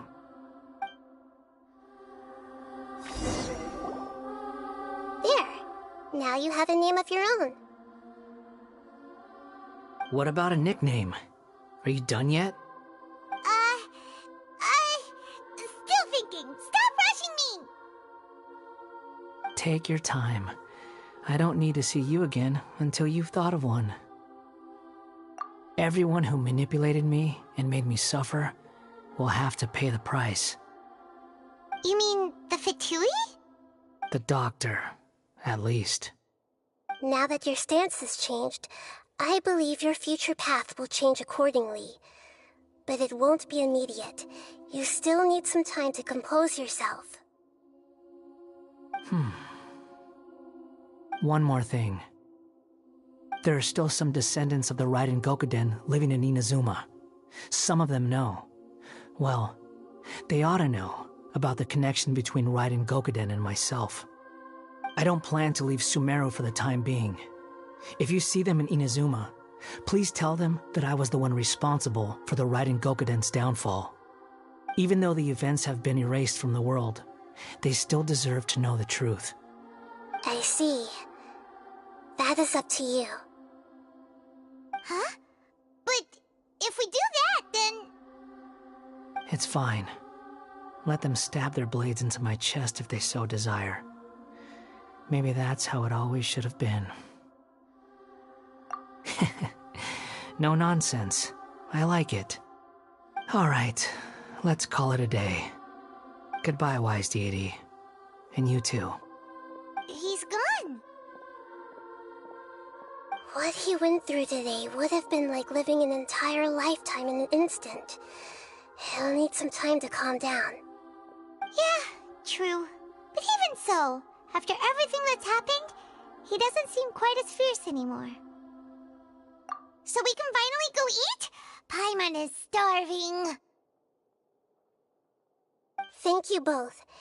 I hope you will find somewhere nice to go and relax for a while.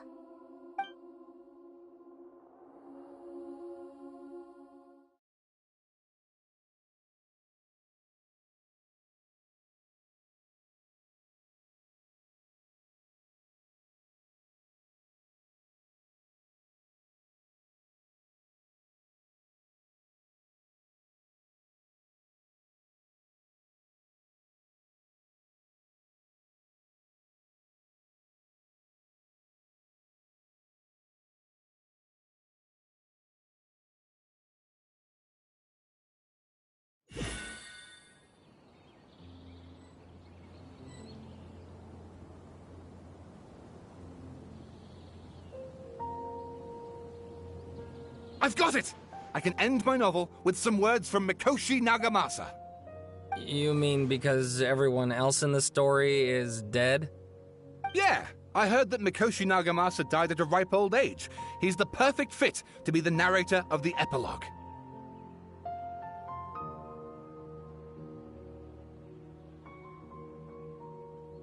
The dark clouds had dissipated, but they continued to cast their shadow in Mikoshi Nagamasa's mind for decades to come.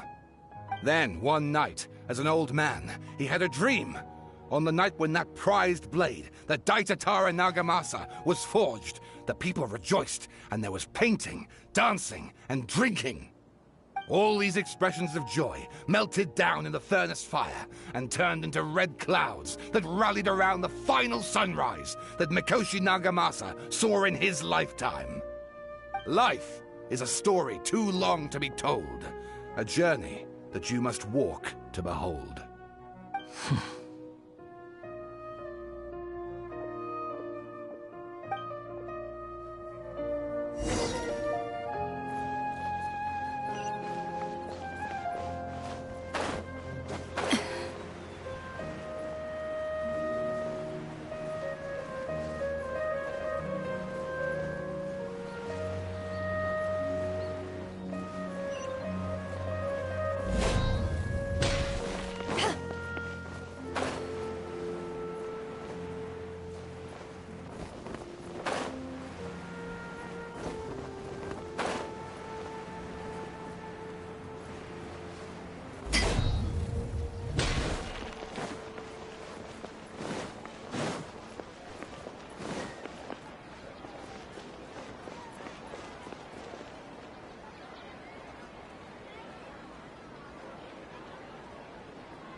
It's about time we had a break. As soon as you stop, all the tiredness and hunger comes rushing back.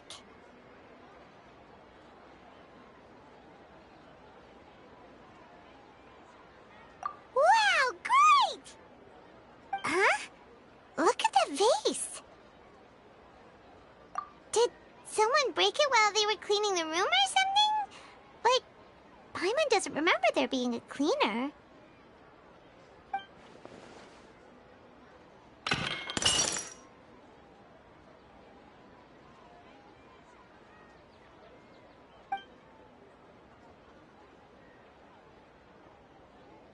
You sound lost and confused. I know why you are troubled. Any who knew of this would find their mind overwhelmed. Huh? Is there someone here talking to us?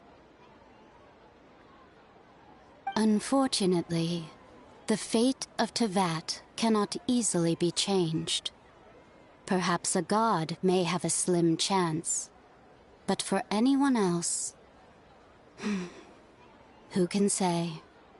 When a small animal runs into a tree trunk, though the tree may sway, it is not displaced.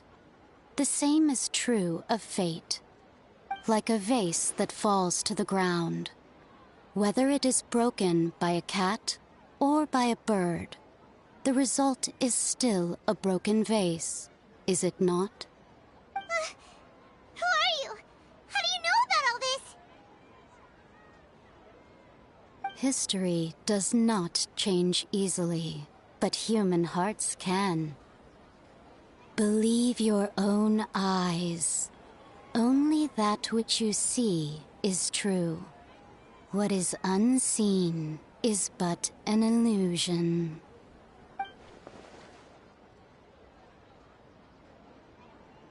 The voice has disappeared. And who the heck was that? And what were they doing coming out of nowhere and saying all that scary stuff?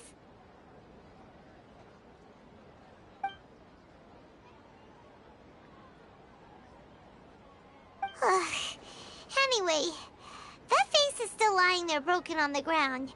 Should Paimon go get someone to clean it up? It feels wrong just leaving it there. Just a moment. Paimon will be right back.